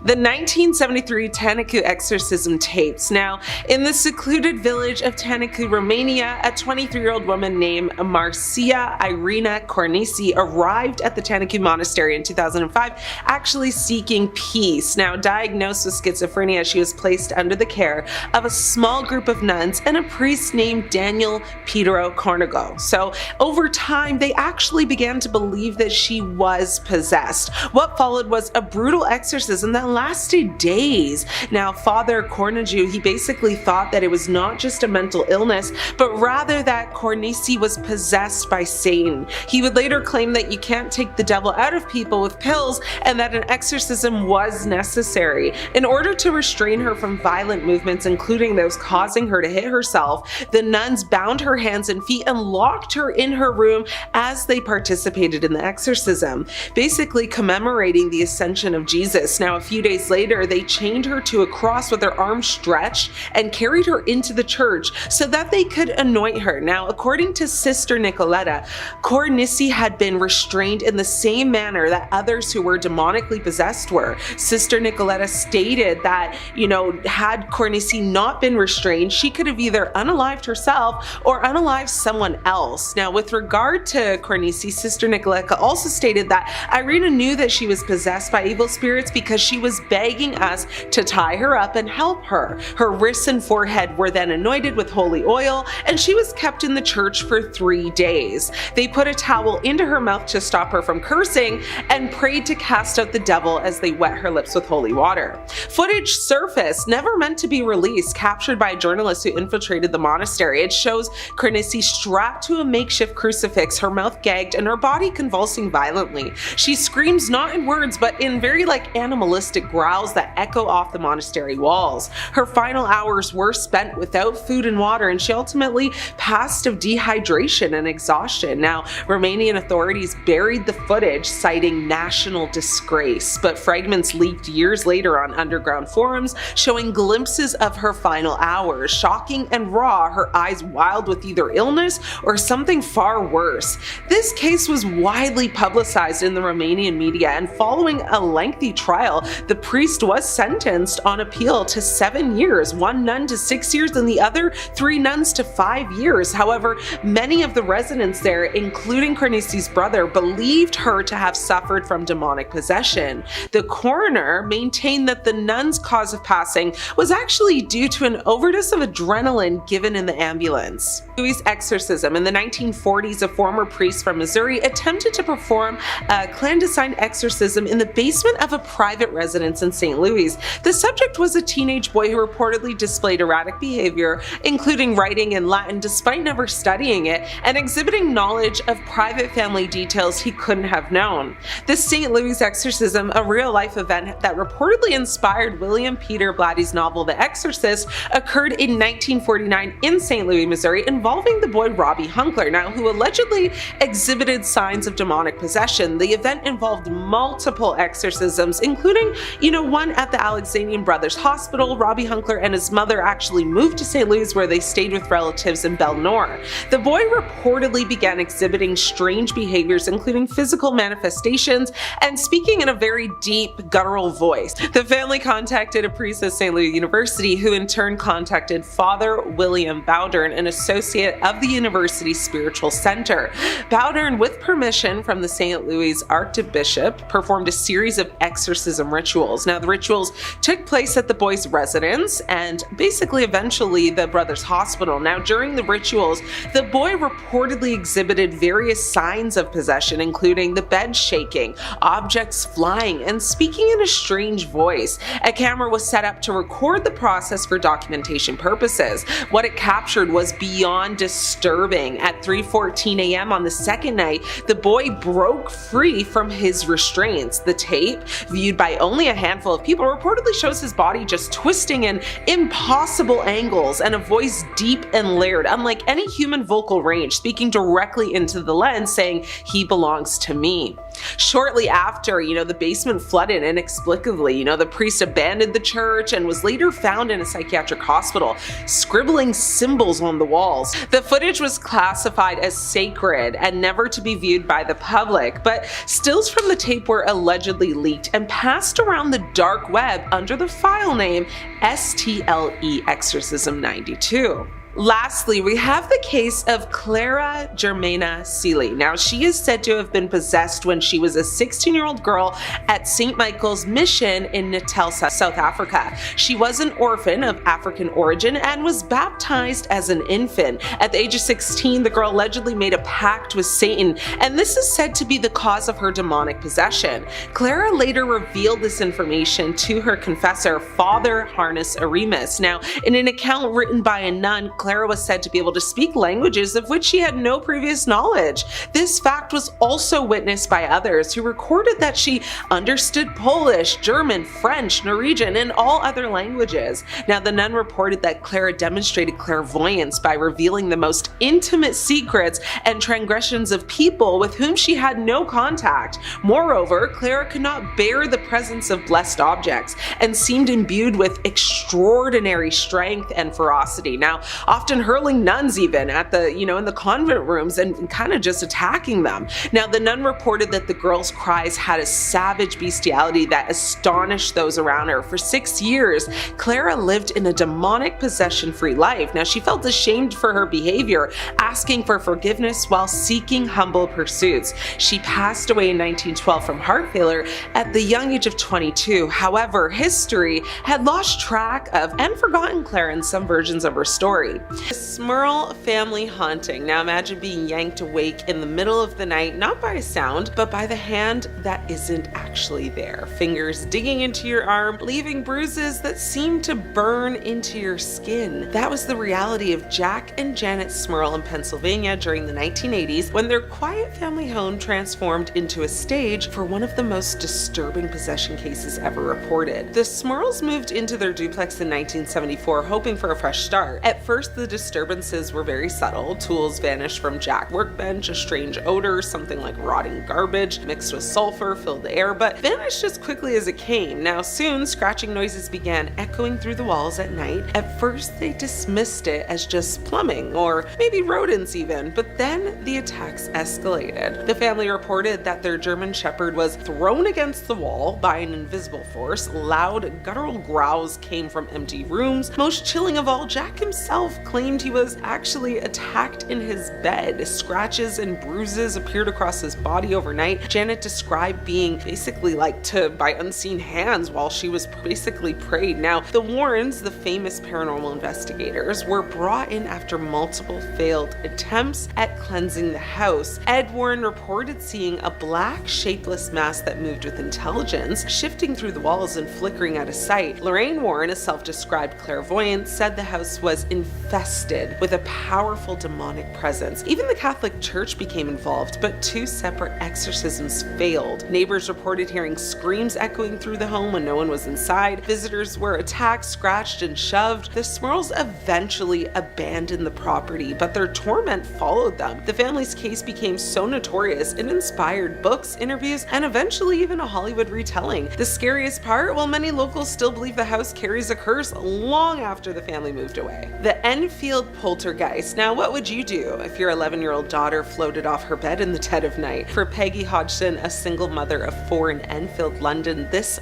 wasn't a question. It was her life. Now, in August 1977, Peggy heard her daughter screaming. When she entered their bedroom, she froze. Furniture was sliding across the floor without anyone touching it. A heavy chest of drawers moved towards the door as if trying to trap the children inside. Peggy rushed forward, pushed with all her strength, but said it was like fighting against another person. What began as knocking and scraping soon turned into full-scale terror. Toys flew through the air, chairs slid across the room. Janet, only 11 years old, was repeatedly hurled from her bed as if tossed by invisible hands. Neighbors, police officers, and eventually reporters witnessed it firsthand. One officer actually signed an affidavit stating she had seen a chair move across the floor by itself. Even more disturbing were the voices. Investigators captured recordings recordings of Janet speaking in a very deep, gravely voice that sounded like a grown man. I mean, the voice identified itself as Bill, a man who claimed he had passed away in the house years before. The Hodgsons insisted their daughter could not fake such,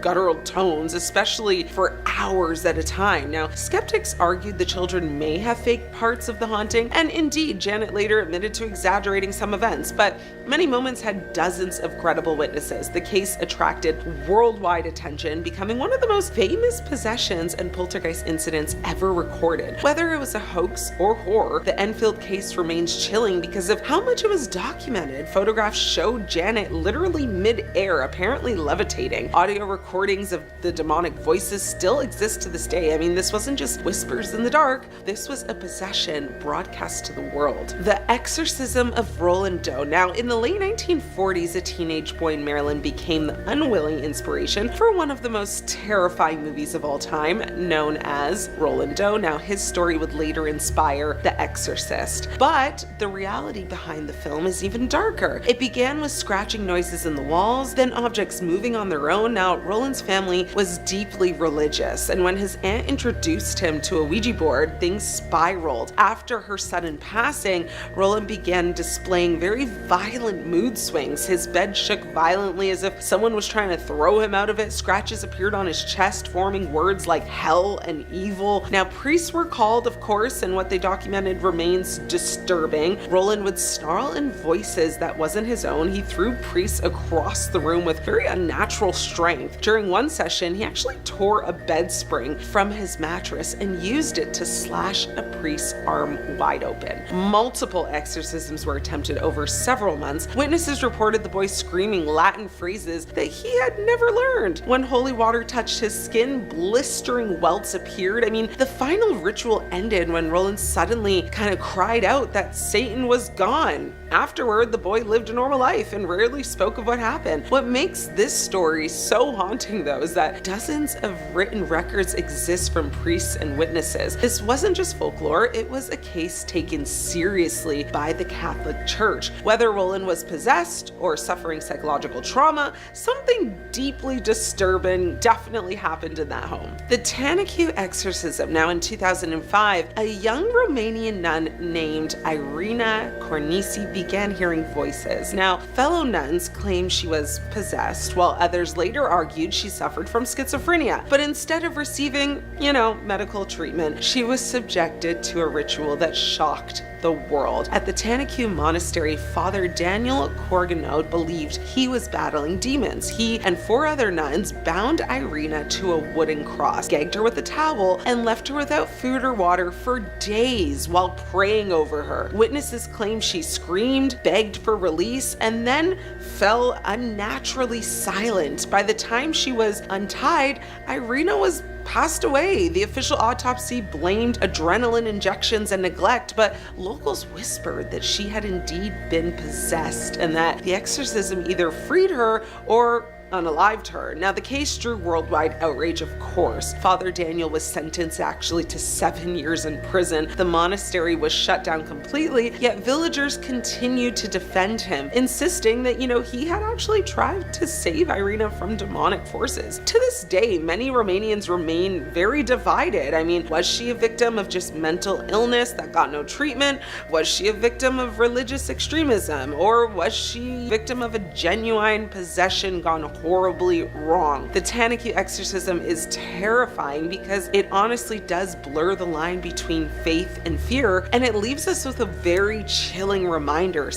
What humans do in the name of God is just as terrifying as any demon. The Ammons haunting in the demon house. Now, in 2011, a small house on Carolina Street in Gary, Indiana, became the center of one of the most chilling possession cases of modern times. Latoya Ammons and her 3 children moved in. And honestly, from the start, the house seemed completely wrong. I mean, in the dead of winter, black flies swarmed the porch, which is weird. Doors creaked open on their own. Very heavy footsteps echoed from the basement when no one was even there. I mean, then the children began acting very strange. One son spoke in a voice that wasn't his own, his eyes literally rolling back until only the white part of his eyes were visible. Another child was reported to have levitated during a sleepover, which was witnessed by friends who fled in terror, of course. Social workers and police officers later claimed to actually see very disturbing phenomena themselves. I mean, a medical professional even reported seeing one of the boys walk backwards up a wall in the hospital. I mean, flipping over his grandmother before landing back on his feet. Nurses screamed and they fled the room, rightfully so. I mean, the case was investigated by local authorities, documented in hundreds of official pages of police reports and medical notes. Eventually, the family just fled. I mean, unable to endure the torment any longer, which is fair. The house itself became infamous, nicknamed the Demon House. Paranormal investigator Zach Bagans later purchased the property and he filmed a documentary inside and then had it demolished, claiming it was too dangerous to remain standing. The case is horrifying because of how many professionals, cops, doctors, social workers put their names on the record, swearing they had seen things science just simply could not explain. To this day, the Demon House remains one of the most compelling modern possession cases ever reported. There was actually a movie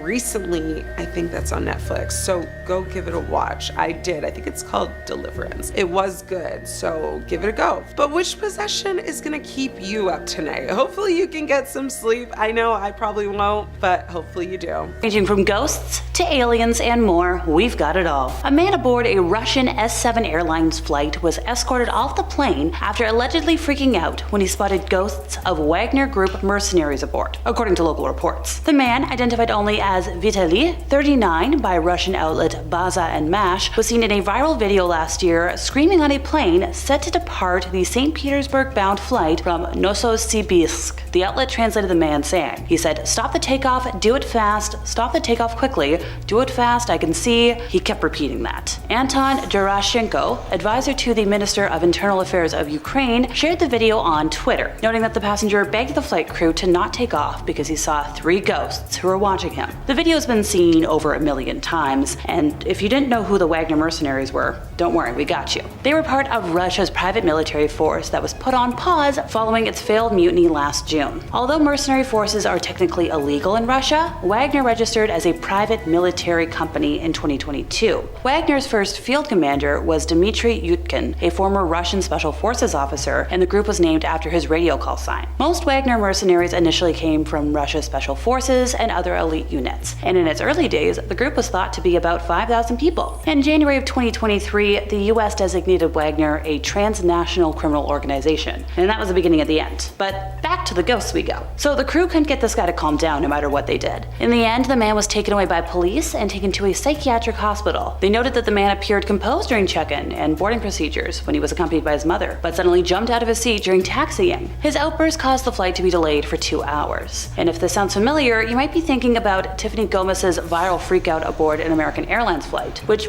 also happened last year, suspiciously enough, where she was filmed yelling about a not real passenger. The bizarre meltdown featured her yelling, "I don't give 2 Fs, but I'm telling you right now, that mother effer back there is not real." She has since claimed the rant was sparked by an argument she was having over wireless headphones. But this whole thing is gonna live on in meme culture forever, sadly. A viral video showing a bizarre traffic incident in which a ghost car reportedly appeared out of nowhere in the middle of a busy intersection in Russia, causing a bump, has left a lot of folks stunned. The car nearly causes an accident as it suddenly appears in front of traffic, turning left at traffic lights on a main road. The dashcam footage was taken from a vehicle behind the BMW, which, once again, nearly crashes into the black car. The incident was filmed, thankfully, due to this dashboard camera, and the car was entering the intersection when the ghost car appeared. This video prompted a lot of folks to try and explain where the mysterious car could have been, how it didn't appear earlier in the video. Edited versions that slowed the footage down in an attempt to pinpoint the exact moment the car suddenly appears haven't really helped. Folks from across the world have attempted to explain, how does this car appear in front of the BMW? Well, according to the Daily Mail, some folks think the mysterious car was hidden by another vehicle until its appearance at the last minute, while others think maybe it was a visual trick. Maybe the entire video was a fake. So this ghost car clip, published on April 16th of 2014, has been getting millions of views. news, and we still don't have answers. Back in 2011, a new UFO crash video made the rounds, titled Dead Alien Found in UFO Hotspot in Russia, and it showed two Russian men finding what appears to be a dead extraterrestrial alien near a tree stump in a snowy field in Irkutsk, Siberia, a dread. In the video, the alien looks to be about 2 or 3 feet tall, with a large head and long, thin limbs. This video's gotten over 1 million hits, with a lot of folks being like, is this the real thing? Could it be real? So there was one comment on the YouTube video, which was uploaded about a week before it went viral, stating that your government is lying to you about UFO and alien visitation. By the way, this was uploaded by All News Web, which calls itself the world's only intergalactic news service. And the video's description says, yep, it shows a dead alien found in Russia's Republic Buryatia, at a site not far from an alleged UFO event 1 month prior in Siberia, which I couldn't find any news stories on. Very suspicious. The fuzzy film, apparently taken as 2 Russian-speaking men walk across a snowy countryside, features a close-up of what appears to be the shriveled-up body of a tiny extraterrestrial being. Like a lot of aliens of pop culture, the dead creature in the YouTube video has an enlarged gray head and huge dark eyes, so a gray-type alien. In the video they said, "We found him over there. We found him around 2 hours ago. It must have been lying here for days." Very interesting. I wonder if any testing's been done. Ever wish you could teleport? Well, maybe that ability is easier to achieve than you think. A dashcam video has been released which shows proof of teleportation. Well, or so it claims. The clip shows a transport truck traveling at a crazy speed along a rural highway in Russia. The vehicle can then be seen dramatically swerving out of the path of a pedestrian standing in the middle of the road. The man, wearing a long white coat with a black hat, then continues walking and walks out of view of the camera. The video uploader wrote, "This video has been hailed as proof of teleportation. Some people think the photos depict an instance in which time travel or teleportation was caught on tape." One commenter wrote, "Looks like someone took a normal camera view from a car or a large truck that swerved for whatever reason, maybe the driver fell asleep, and carefully edited in a man walking across the road. It has been seen by some folks as proof that Russia is developing, or has developed, futuristic technology that makes sci-fi fiction a reality." The video, which is timestamped to May 5th of 2012, surfaced on YouTube in 2016, and that's when we got this whole flurry of speculation. And this final chilling footage shows what appears to be a ghostly orb flying through a former Russian gulag. The white apparition was picked up back in December of 2016 by motion sensors on CCTV cameras inside Vorkuta City Hall in western Russia. Staff checked the footage, and they were absolutely stunned by the bizarre glowing ball hovering in the corridor throughout the night and in the early hours of the morning. The orb appears from an office door, and then it hovers back and forth, even blinking and changing size during the evening. Staff at the council building, which was once home to one of Stalin's most notorious forced labor camps, said they have never seen anything like it. So the Vorkuta Gulag was established in 1932 and was one of the main Soviet-era work camps during its 30 years of operation, housing more than 50,000 inmates. And it was one of the largest camps in the system. I think it actually housed about 73,000 prisoners at its peak in 1951, containing Soviet and foreign prisoners, including prisoners of war, dissidents, political prisoners, otherwise known as enemies of the state, and common criminals who were used as forced labor in the exploitation of coal mines, coal mining works, and forestry. The camp was administered by the Joint State Political Directorate from 1932 to 1934, the NKVD from 34 to 1946, and the Ministry of Internal Affairs, so the Soviet Union, from 1946 until its closure in 1962. It was also the site of the uprising in July of 1953. So inmates from various camp detachments who were forced to work in the region's coal mines went on strike, and the uprising began at a single department and quickly spread to 5 others. Initial demands to give inmates access to a state attorney and do justice quickly changed to political demands. Strikes at nearby sites were clearly visible as the wheels of the mine headframes stopped rotating. Word was spread by trains, which had slogans painted by prisoners on the sides and whose crews spread news. The total number of inmates on strike reached about 18,000, and the inmates remained idle within the barbed wire perimeters. For a week following the initial strike, the camp administration really did nothing. They increased perimeter guards, but they didn't take any forceful action against anybody. The mines were visited by the state attorney of the USSR and other top brass from Moscow. The general spoke to the inmates who sat in the camp courtyards peacefully. However, on July 26, a mob stormed the maximum security punitive compound, releasing 77 of its inmates. The commissioner folks from Moscow remained in the area, planning their response. The inmates demanded lower production targets, wages, and they wanted to write more than 2 letters a year. Concessions were made. They were like, okay, yep, you can write those letters, and you can get a visitor. And then the inmates were like, you know what, we want more. So on July 31st, the camp chief started mass arrests of those who were sabotaging, and then the inmates responded with barricades. The next day, after a lot more clashes between inmates and guards, there was direct fire ordered at the mob, resulting in the deaths of at least 53 prisoners and injuring 135, who also died later on. All of this could explain why there are still spirits haunting this area, ones that can never rest. So, The Reverend Joseph Easterbrook, the Anglican vicar of Temple Church, was summoned on Saturday the 31st of May of 1778 by a Mrs. Sarah Barber, a woman who was traveling in the village of Yatton Mendip in the county of Somerset. Now the woman told the pastor that she came across a man by the name of George Lukens, a tailor and common carrier by profession who had a strange sickness, if you will, in which he sang and screamed in various sounds, some of which did not resemble a human voice, and declared that doctors could do him no service. Now, Mrs. Barber attested to the clergyman that George had an extraordinary good character and attended services of worship, where he had received the church sacraments, so all around a good guy. However, for the past 18 years, he had been subject to a lot of fits, which somebody believed resulted from a supernatural slap, which knocked him down while he was acting in a Christmas pageant of all things. Now, he was consequently taken under the care of Dr. Smith, among many other physicians who really tried to help him, but sadly after his 20-week stay at St. George's Hospital, the medical community there pronounced him incurable. Now, members of the community began to think that he was bewitched, and he himself declared that he was possessed by 7 demons, who could only be driven out by, well, 7 clergymen. So Reverend Joseph Easterbrook contacted Methodist ministers in connection with all of this, who agreed to pray for George. Now, we do have a quote from one of the reverends involved in the exorcisms, a Reverend John Valton. He said that some time ago I had a letter requesting me to make one of these 7 ministers to pray over George. I cried out before God, Lord, I am not fit for such a work. I have not faith to encounter a demon. It was powerfully applied. God in thy might. The day before we were to meet, I went to see George and found such faith that I could then encounter the 7 devils which he said tormented him. I did not doubt, but deliverance would come. Suffice to say, when we met, the Lord heard prayer and delivered the poor man. So an account of the exorcism was actually published in the Bristol Gazette. The newspaper reported that George, during his possession, claimed he was the devil, made barking noises, sung an inverted song, and was just overall very violent. And in light of these claims, on Friday the 13th of June of 1778, 7 clergymen, including the Reverend Joseph Easterbrook, accompanied George to the vestry at Temple Church, where they performed an exorcism on the man, which included hymn singing, prayer, all the usual stuff. The deliverance concluded when the demons were allegedly cast out using the Trinitarian formula. The clergyman commanded the demons to return to hell, and George then exclaimed, "Blessed Jesus," praised God, recited the Lord's Prayer, and then thanked the clergyman. Now, Reverend Easterbrook, when recording the events under the patronage of John Wellesley, stated that the account would be doubted in this modern era of skepticism, but pointed to the scriptures and other authentic history of ancient as well as modern times to really explain what he felt was a valid case of demonic possession. Once again, after the exorcism, George was calm and happy. Now, following this case, several pieces of literature were printed on this entire situation, thus popularizing this case of diabolical possession,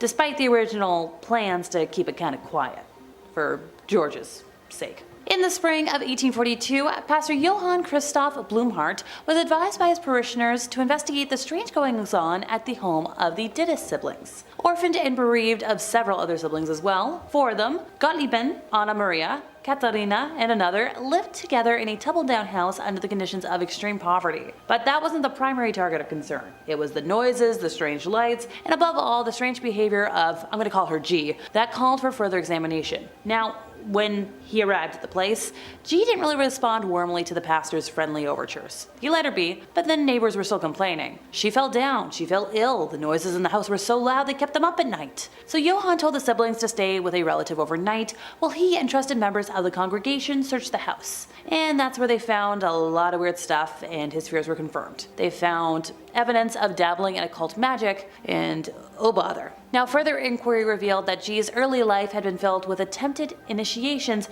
into such dark traffic at, well, why? Her elders did it. Spiritualist studies weren't really unknown at the time, and reputable figures investigated a lot of reports of poltergeists, conversations with the dead, spirits of all kinds. It's kind of commonplace. Johann was, determined. He decided to try and pray and place his trust in the Lord. But things didn't get better for G. If anything, they got worse, especially when Johann came near. She fainted, she shook, she foamed at the mouth in delirious fits, then she would come to and appear and, well, be sane, I guess, for all intents and purposes, Johann eventually became convinced that whatever was at work was in fact the devil, or a devilish spirit. One night in late June, G once again fell into a trance. Now this time, Johann grabbed her hand, shouted into her ear, "Place your hands together and pray. Lord Jesus, help me. We have seen long enough what the devil can do. Now we desire to see also what Jesus can do." And somehow, G regained consciousness, joined the pastor in prayer, and settled down again. And from then on, Johann's strategy didn't vary. He kept her company. He prayed with her. He invited her to pray as well. The prayers were simple and spontaneous. If the spirits tried to talk to Johann, he told them to keep silent. If they refused, he left. But here's the thing. G continued to suffer attacks, and they increased in scale and severity. She pummeled herself, yanked out her own hair, spat as if trying to purge from within, lost weight to a dangerous degree. It got really bad. She would hemorrhage, and she would attribute the wounds to spirits. Almost a year after the pastor's first visit, she began to upchuck objects. We're talking sand, nails, shoelaces, pins, and then they came out through her skin, but they would leave no wound. By Christmas of 1843, this struggle had lasted for almost 2 years, and by the end of that year, G wasn't the only one dealing with demonic harm. Her sister, Katharina, her brother, all struggling as well. As usual, Johann went to sit with them. He prayed with them and for them. Katharina was in such a state that she was trying to tear herself to pieces, but then, at about 2 in the morning, she let a loud noise, loud enough to shake the house, doubled over backward, and then shouted, "Jesus is victor!" And so he was. Somehow, the evil spirits were defeated. With that cry of defeat and, joy, I suppose, the demons were broken, as were the spell that had been held over the entire family. All the alarming manifestations stopped, and G and her sisters and brothers were back to being themselves again. So the next story. The whispers started in April of 2003 in the mind of this 23-year-old nun. In the heart of an Orthodox convent in Romania's impoverished northeast, doctors say Maricia Irina Cornici believed she heard the devil talking to her, telling her she was sinful. Now, originally she was treated for schizophrenia, but when she relapsed, a monk and 4 nuns tried a different method, exorcism. Now, in order to restrain her from violent movements, including those causing her to harm herself, the nuns bound her hand and feet and locked her in her room as they participated in the liturgy commemorating the ascension of Jesus. A few days later, they chained her to a cross with her arms stretched out and carried her into the church so that they could anoint her. Well, by the way, on top of this bad stuff earlier, she was gagged with a towel and left in a really dank room at the convent for 3 days without food, where, she died of dehydration. So originally, when she was moved to her room, she was untied and she was cured. She was given bread and tea, but when she fainted after eating, the nuns couldn't awaken her, and when they felt that her pulse was weak, they called an ambulance. Well, in the ambulance, she was given about 6 doses of adrenaline, so by the time she reached the hospital, she was gone from us. The police were notified by the doctors at the hospital, who noticed the marks that were left from all the restraining. The autopsy claimed that she had passed from dehydration, exhaustion, and a lack of oxygen. Now, the father and the 4 nuns who had helped with this exorcism were charged with death and depriving a person of liberty. Prosecutors sought a life sentence for the priest, but he was sentenced in 2007 to 14 years in prison, while the nuns got 5 to 8 years. So next up, this rare and disturbing footage has been released of a woman writhing around on the floor and screaming as an exorcism is performed on her over in Argentina. The 22-year-old woman, identified only by her first name Laura, is pinned to the ground as Bishop Manuel Acuna drives the evil spirits out of her. As she screams "no, no" and spits some really bad words out at one of the women holding her, the bishop is heard muttering, leave her now." Now, before the exorcism, locals gathered at the church in Buenos Aires, praying for her soul and redemption. The bishop told them the demon exists. Laura was then led into a chamber where church helpers held her to the ground. Local man Augustus Amador Arevalo, who had gone to pray for her, said, "We could hear her screaming and crying as we prayed for her deliverance. Apparently she was like a good person, but when the devil possessed her, yikes. She had to be exorcised. She had to be set free." The exorcism came to an end as she suddenly gave out a really weird cry and then closes her eyes, falls backwards, exhausted, wiping away tears as the priest once again made the sign of the cross over her body. And the bishop said she was good. He said, "Thank God, we've recovered a daughter of God." And finally for today, back in the 1970s, Michael Taylor was kind of an ordinary guy over in Yorkshire. He, his wife Christine, their offspring, and their pet poodle lived really happy lives. And now we're gonna pop that bubble. In 1974, Christine stated to a Christian fellowship group to which they both belonged that his relationship with the leader of the group, Marie Robinson, was carnal in nature. Michael admitted that he felt evil within him and eventually attacked Marie verbally, who screamed back at him. Marie said that his eyes began to change to something bestial, and then he started to speak in tongues. Michael had no memory of the event, something all too common in cases of possession. Now, during the next meeting, he received an absolution, but his behavior continued to become more erratic. So as a result, the local vicar called in other ministers, experienced in deliverance in preparation to cast out the demons residing within the man. Now, this exorcism, which occurred between the 5th and 6th of October of 1974 at St. Thomas's Church in Gobber, was led by Father Peter Vincent, who was the Anglican priest of St. Thomas's, and was helped out by a Methodist clergyman, the Reverend Raymond Smith. Over the next 8 hours, Michael would repeatedly have crucifixes stuffed inside of his mouth while being doused with holy water. Now, according to Bill Ellis, an authority on folklore and the occult in contemporary culture, the exorcists believed that they had, in an all-night ceremony, invoked and cast out at least 40 demons, including those of, well, some really bad stuff, blasphemy, bestiality, and lewdness. In the end, exhausted, they allowed Taylor to go home, but they were like, I think he still has some demons. Well, go figure. While at home, he brutally ended the life of his wife, Christine, by attacking her with his bare hands, tearing some body parts out, and almost tearing her face off. He was eventually found by a policeman, completely nude in the street and covered in red fluid. Well, at his trial, he was acquitted on the grounds of insanity and was sent to the Broadmoor Hospital for 2 years, then spent another 2 years in a secure ward in Bradford before being released. In 5th place, we have the case of Anelise Michelle. She grew up practicing Christianity in Bavaria, West Germany in the 1960s, where she attended Mass twice a week. When Anelise was only 16, she suddenly blacked out at school and began walking around in what her friends and family described as a trance-like state, and she herself was unable to recall any of it. A year later, Anelise experienced a similar occurrence where she woke up in a trance after her body went through a series of convulsions, causing it to shake uncontrollably. After this, Anelise visited a neurologist who diagnosed her with temporal lobe epilepsy, a disorder that causes seizures, loss of memory, and experiencing visual and auditory hallucinations. After her diagnoses, Anelise began taking medication for her epilepsy and enrolled in the University of Wurzburg in 1973. Now, if that medication was successful, I wouldn't be talking about her right now, would I? The medication she was given failed to help her, and as the year progressed, her condition deteriorated. She began to see the face of the devil wherever she went, and constantly heard demons whispering in her ears. When she heard the demons telling her she was damned and would rot in hell while she was praying, she concluded that the devil himself must be possessing her. Anelise sought out priests to help her with her demonic possession, but all the clergy she approached rejected her requests, saying that she should seek medical help and that they would need the permission of a bishop to do anything. Now, at this point, Anelise's state had become extreme. With the knowledge that she was possessed consuming her, she constantly ripped the clothes off her body, compulsively performed up to 400 squats a day, crawled under a table, and barked like a dog for 2 days. Hey, who needs a gym, right? She also ate spiders and coal, bit the head off a dead bird, and licked her own fluids from the floor. Oh, I'm not queasy, why do you ask? Finally, she and her mother found a priest, Ernst Alt, who believed in her possession, stating that she didn't look like an epileptic. If I'm taking this with a grain of salt, I'd like to know what his definition of an epileptic looks like. Anelise wrote to Ernst, I am nothing, everything about me is vanity. What should I do? I have to improve. You pray for me. I want to suffer for other people, but this is so cruel. Ernst petitioned the local bishop, Bishop Joseph Stang, who eventually approved the request and granted local priest Arnold Renz the permission to perform an exorcism, but ordered that it be carried out in total secrecy. Now, being granted an exorcism in the 70s was like winning the lottery. They were very rarely granted due to the sensationalism caused by the release of The Exorcist, and the Catholic Church was determined to protect their reputation at the time. Fine, reputation on exorcisms at the time. I know, it's the church. Over the next 10 months, following the bishop's approval of Anelise's exorcism, Ernst and Arnold conducted 67 exorcisms, lasting up to 4 hours per session on the poor woman. Absolutely heinous. Through these sessions, Anelise revealed that she was possessed by 6 demons, Lucifer, Cain, and Nero, amongst others. And that just there was how I learned that Nero was more than just a former Jeff Hardy gimmick.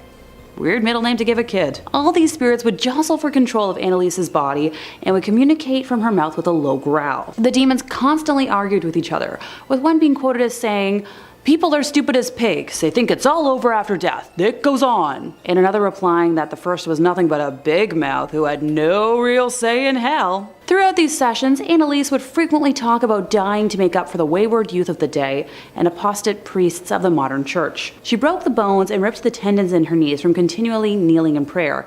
And I just felt that statement in my own ballet-worn knees. Ouch. Over these 10 months, Anelise was frequently restrained so the priest could conduct exorcism rites. She slowly stopped eating and eventually passed from malnutrition and dehydration on July 1st, 1976 at only 23 years old. In fourth place, we have the nuns of Loudun and Louviers. Louviers? My French is 50-50 right now. Time to hop in my little time machine and head back to 1642 when 18 nuns became possessed. Father Mathurin Picard, the nunnery director, and Father Thomas Poul, the vicar at Louviers, were convicted on the evidence of the possessed nuns' recounts. The youngest of the group, being only 18 years old at the time, Sister Madeleine Bavin, was the initial possession victim. Her testimony was successful in throwing the church into a state of panic, alleging that Fathers Picard and Poul had taken the nuns to secret sabbats. At these gatherings, they became familiar with numerous demons, specifically including the demon Damon. Try saying that without tripping over your tongue. Nah. Testimonies quickly followed from the other nuns, reinforcing Madeleine's claims, and after further investigation from the church and its authorities, it was discovered that the nuns were suffering from the classic symptoms of possession. The exorcism rites that followed were made public, enabling the entire town of Louviers to become totally engrossed in the church and its proceedings. After the exorcisms, Madeleine was imprisoned for life, Father Boule was burned at the stake, and the corpse of Father Picard, who had already passed, was exhumed and burned. Moving into the 17th century, in the French village of Loudun, an entire convent of Ursuline nuns were possessed by a series of demons with names such as Leviathan, Astaroth, and Zabulon. These nuns appeared during a series of trials that accused the parish priest, Urbain Grandier, of having made a pact with Satan. Photos of the signed pact still exist, with autographs from the devil and the previous mentioned demons possessing the nuns. In a series of public trials and exorcisms, these nuns barked, screamed, convulsed, and spoke in devil language. These sights led to a public hysteria that ultimately ended in Urbain being burnt at the stake. The events of the Loudun possessions were turned into a book by Aldous Huxley called The Devils of Loudun in 1952, which was then adapted as the 1971 film The Devils. Anyone want to have a movie night? In third place, we have John Jenkin, who also happens to be the most recent case on this list. In the summer of 2013, 25-year-old John from Cumbria, England, expressed fears that he would kill his mother. If it was just a fear, you can't relate some days. Well, in his deranged state, he approached a random van driver, put his hands in the air in a surrender motion, and cried out, "I am armed, but it's not in my hands." Desperate to avoid committing such an atrocity, John tried to end his life by downing a cocktail of whiskey, painkillers, LSD, and attempting to end himself in a river. He was discovered later that day, unstable, and smeared with his own red fluid after self-inflicting. After these events, John was admitted to a psychiatric hospital, where staff judged him as low risk and released him. I'm no expert, but I'd hate to see high risk if that's considered minimal. Later that evening, he confessed to a group of friends that he was possessed by demons, stating, "I am the devil, I need to confess." He said his mother had become aggressive and controlling after the events of that day. And that same night, his sister Katie had confided in one of her own friends that she was really worried about her brother, saying that he didn't seem like her brother and he didn't look like her brother anymore. The next morning, after a brutal argument with his mother and sister, he went downstairs and hit his mother with lots of blows to her head with a sharp end of an axe, and when his sister came downstairs, he attacked her as well to stop her from screaming. I guess the sister was sadly right to be worried. Now, after the killings, John was found stark naked, crouched behind a bench, acting erratically. When a police officer asked him if he had taken anything, he simply replied, "Lives." A court has since sentenced him to a minimum of only 12 years in prison. In second place, time to meet Michael Taylor. In the 1970s, Michael Taylor was largely an ordinary figure in the town of Ossett, Yorkshire. He, his wife Christine, their 5 children, and their pet poodle lived peaceful and happy lives. And now to, pop that Stepford Wives bubble. In 1974, Christine stated to a Christian fellowship group to which they both belonged that his relationship with the leader of the group, Marie Robinson, was carnal in nature. Michael admitted that he felt evil within him and eventually attacked Marie verbally, who screamed back at him. Maurice stated that his eyes changed to something bestial and that he began to speak in tongues. Michael had no memory of the event, something all too common in cases of possession. During the next meeting, he received an absolution, but his behavior continued to become more erratic. As a result, the local vicar called in other ministers experienced in deliverance in preparation to cast out the demons residing within the man. The exorcism, which occurred between the 5th and the 6th of October 1974 at St. Thomas's Church in Gobber, was led by Father Peter Vincent, the Anglican priest of St. Thomas's, and was aided by a Methodist clergyman, the Reverend Raymond Smith. Over the next 8 hours, Michael would repeatedly have crucifixes stuffed inside of his mouth while being doused with holy water.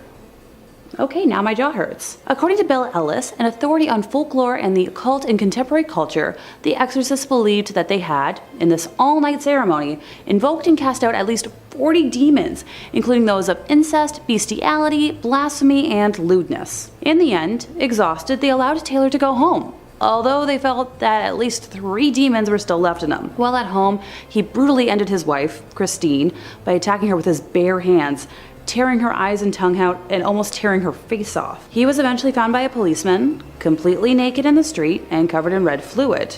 At his trial in March, he was acquitted on the grounds of insanity.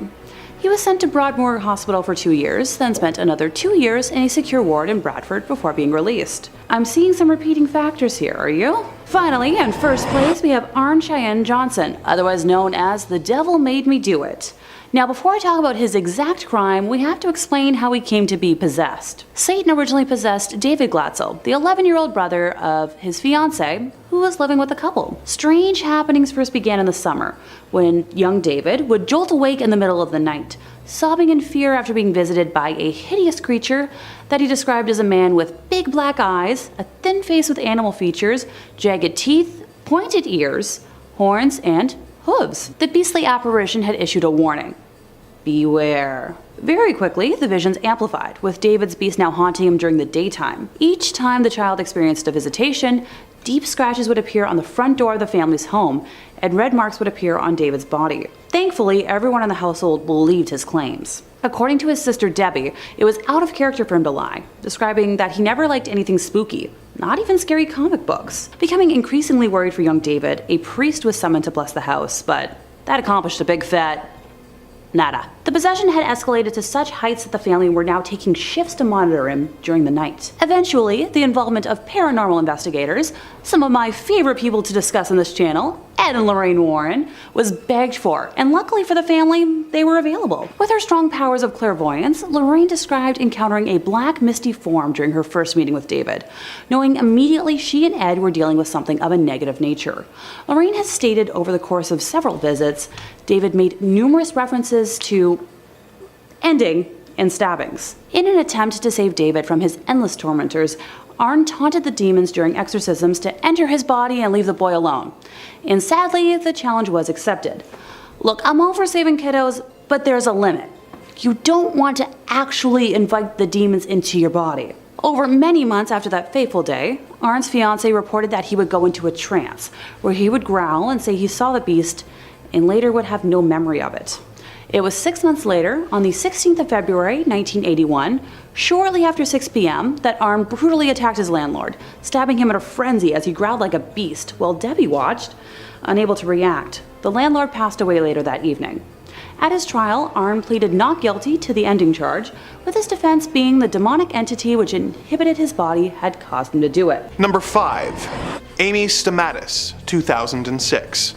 Amy Stamatis was a nurse living in Searcy, Arkansas, and working at a hospital in the nearby town of Little Rock. The then 49-year-old was writing reports and suddenly realized that she had completely forgotten her training and could not remember any of the details of how to do her job. Not being able to continue in the field that she had dedicated her life to, she was forced to resign her post. Despite having been a jogger for years, she suddenly found herself unable to engage in that activity either. One by one, the things that brought her joy were suddenly becoming out of reach. Her mental condition worsened with incidents of her hearing voices, removing her clothes in public, suddenly screaming at loved ones, and climbing a 7-story parking ramp with the intention of leaping off of it. Although police officers managed to talk her down from this incident, the voices she was hearing continued to convince her to commit acts of self-harm, culminating in her jumping from the 2nd-story window of her house, resulting in her becoming paralyzed from the waist down. While she was recovering in the hospital,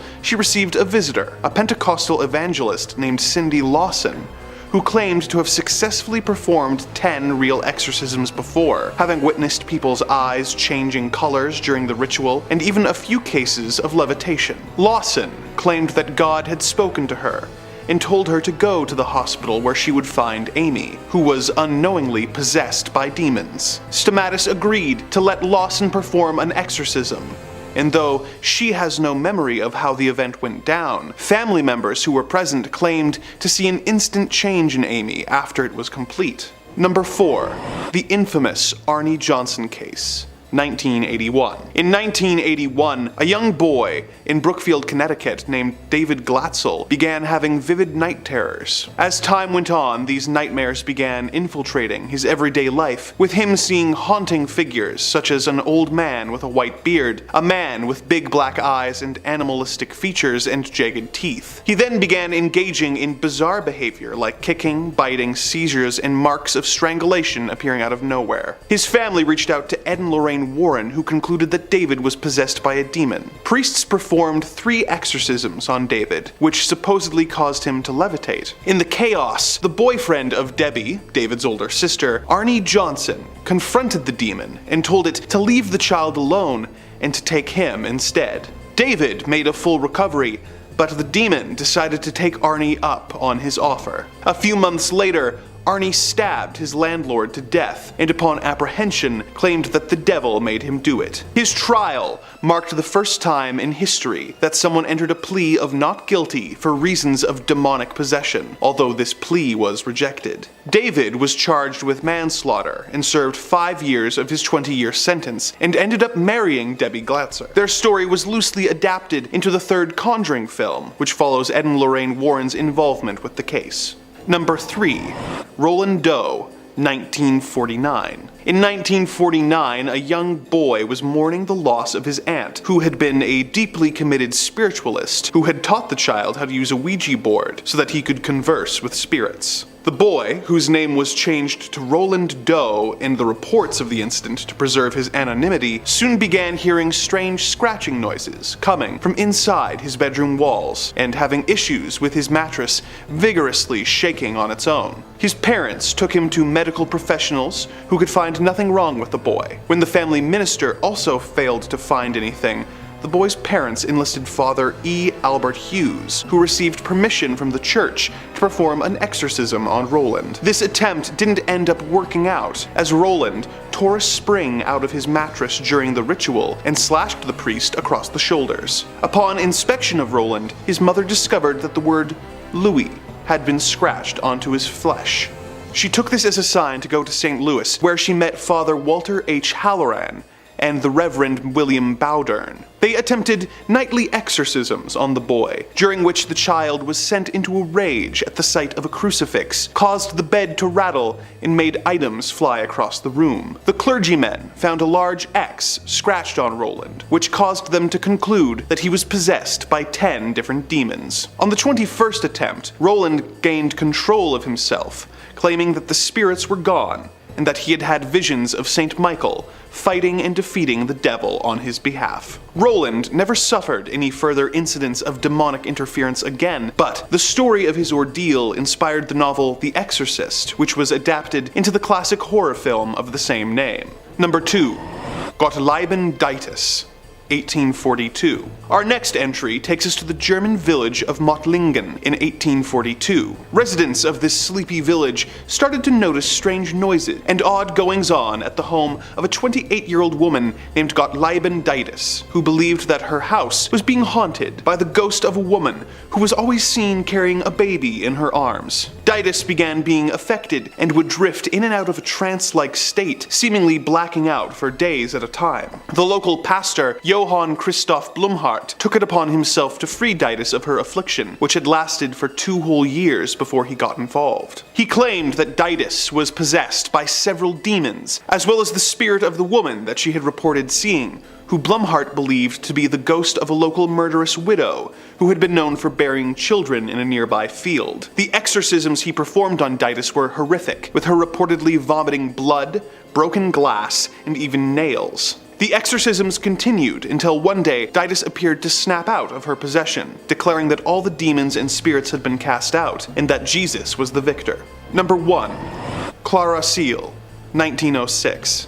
In one of the first documented exorcisms in South Africa, a 16-year-old orphan named Clara Germana Seal was staying at the Marion Hill Mission School in Umzinto when she began exhibiting violent behavior. The behavior became more and more extreme until one day the teen began growling, tearing at her clothes, and demanding to speak with the local priest, Father Erasmus Horner. Clara confessed to the priest that she had made a deal with the devil himself, and when the nuns tried to pour holy water on her, her skin began to burn. She would go wild and convulse at the sight of religious iconography, showed immense strength disproportionate to her size, and she began speaking languages that the young teen could not possibly know. When Clara began levitating in front of them, the priest and the nuns got permission to perform an exorcism on her. The exorcism was a wild ordeal, with Clara trying to strangle the priests, levitating at various times, and in perhaps the most horrifying and amazing moment of the ritual, transforming into a serpent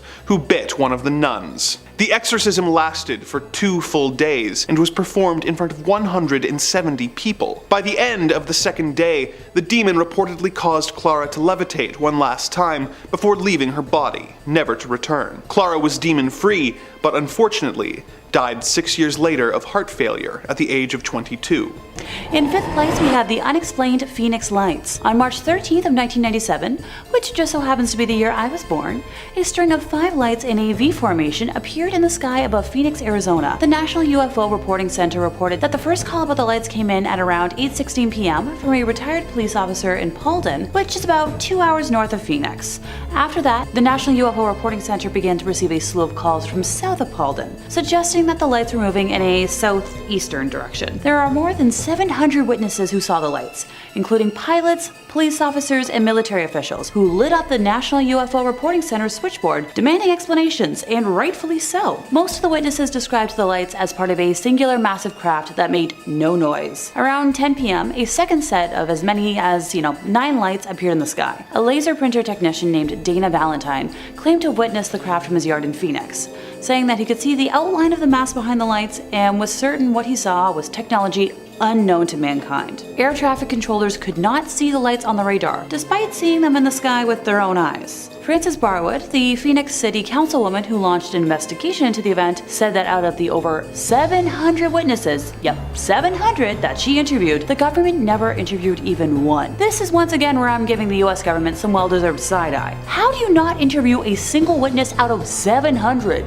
That is way too many people for this to not be credible. And once again, like I've said many times before here, so many witnesses happen to be credible air personnel. I'm sensing a pattern of behavior here and not a good one. In 4th place, we have a case of reincarnation. In the 1940s, Florence and John Pollock were married, and in 1946, after having 2 sons, they welcomed their first daughter, who was named Joanna. In 1951, Florence gave birth to another baby girl named Jacqueline. Despite their age differences, the 2 girls had an extremely close bond.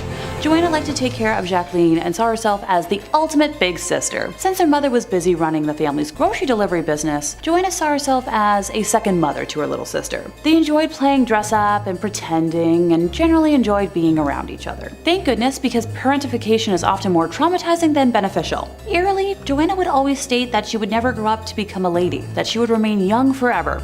No one took her seriously and chalked it up to a very creative imagination. Kinda like how I've always had. On May 7th of 1957, mid-single digits-year-old Jacqueline and double-digits-year-old Joanna were walking to church with a neighborhood boy, as they often did. While they were walking, a car came up behind them and it hit them going at an incredibly high speed, killing all three. The Pollock sisters died instantly, and the boy they were with died from his injuries at the hospital. The woman who was driving the car had just lost her wards in a custody battle and was feeling angry and upset and was actually trying to take her own life. While learning about her ward's deaths, Florence fell into a deep depression that lasted a very long time. John, on the other hand, had the spiritual belief that the girls were in heaven or that they'd be reincarnated.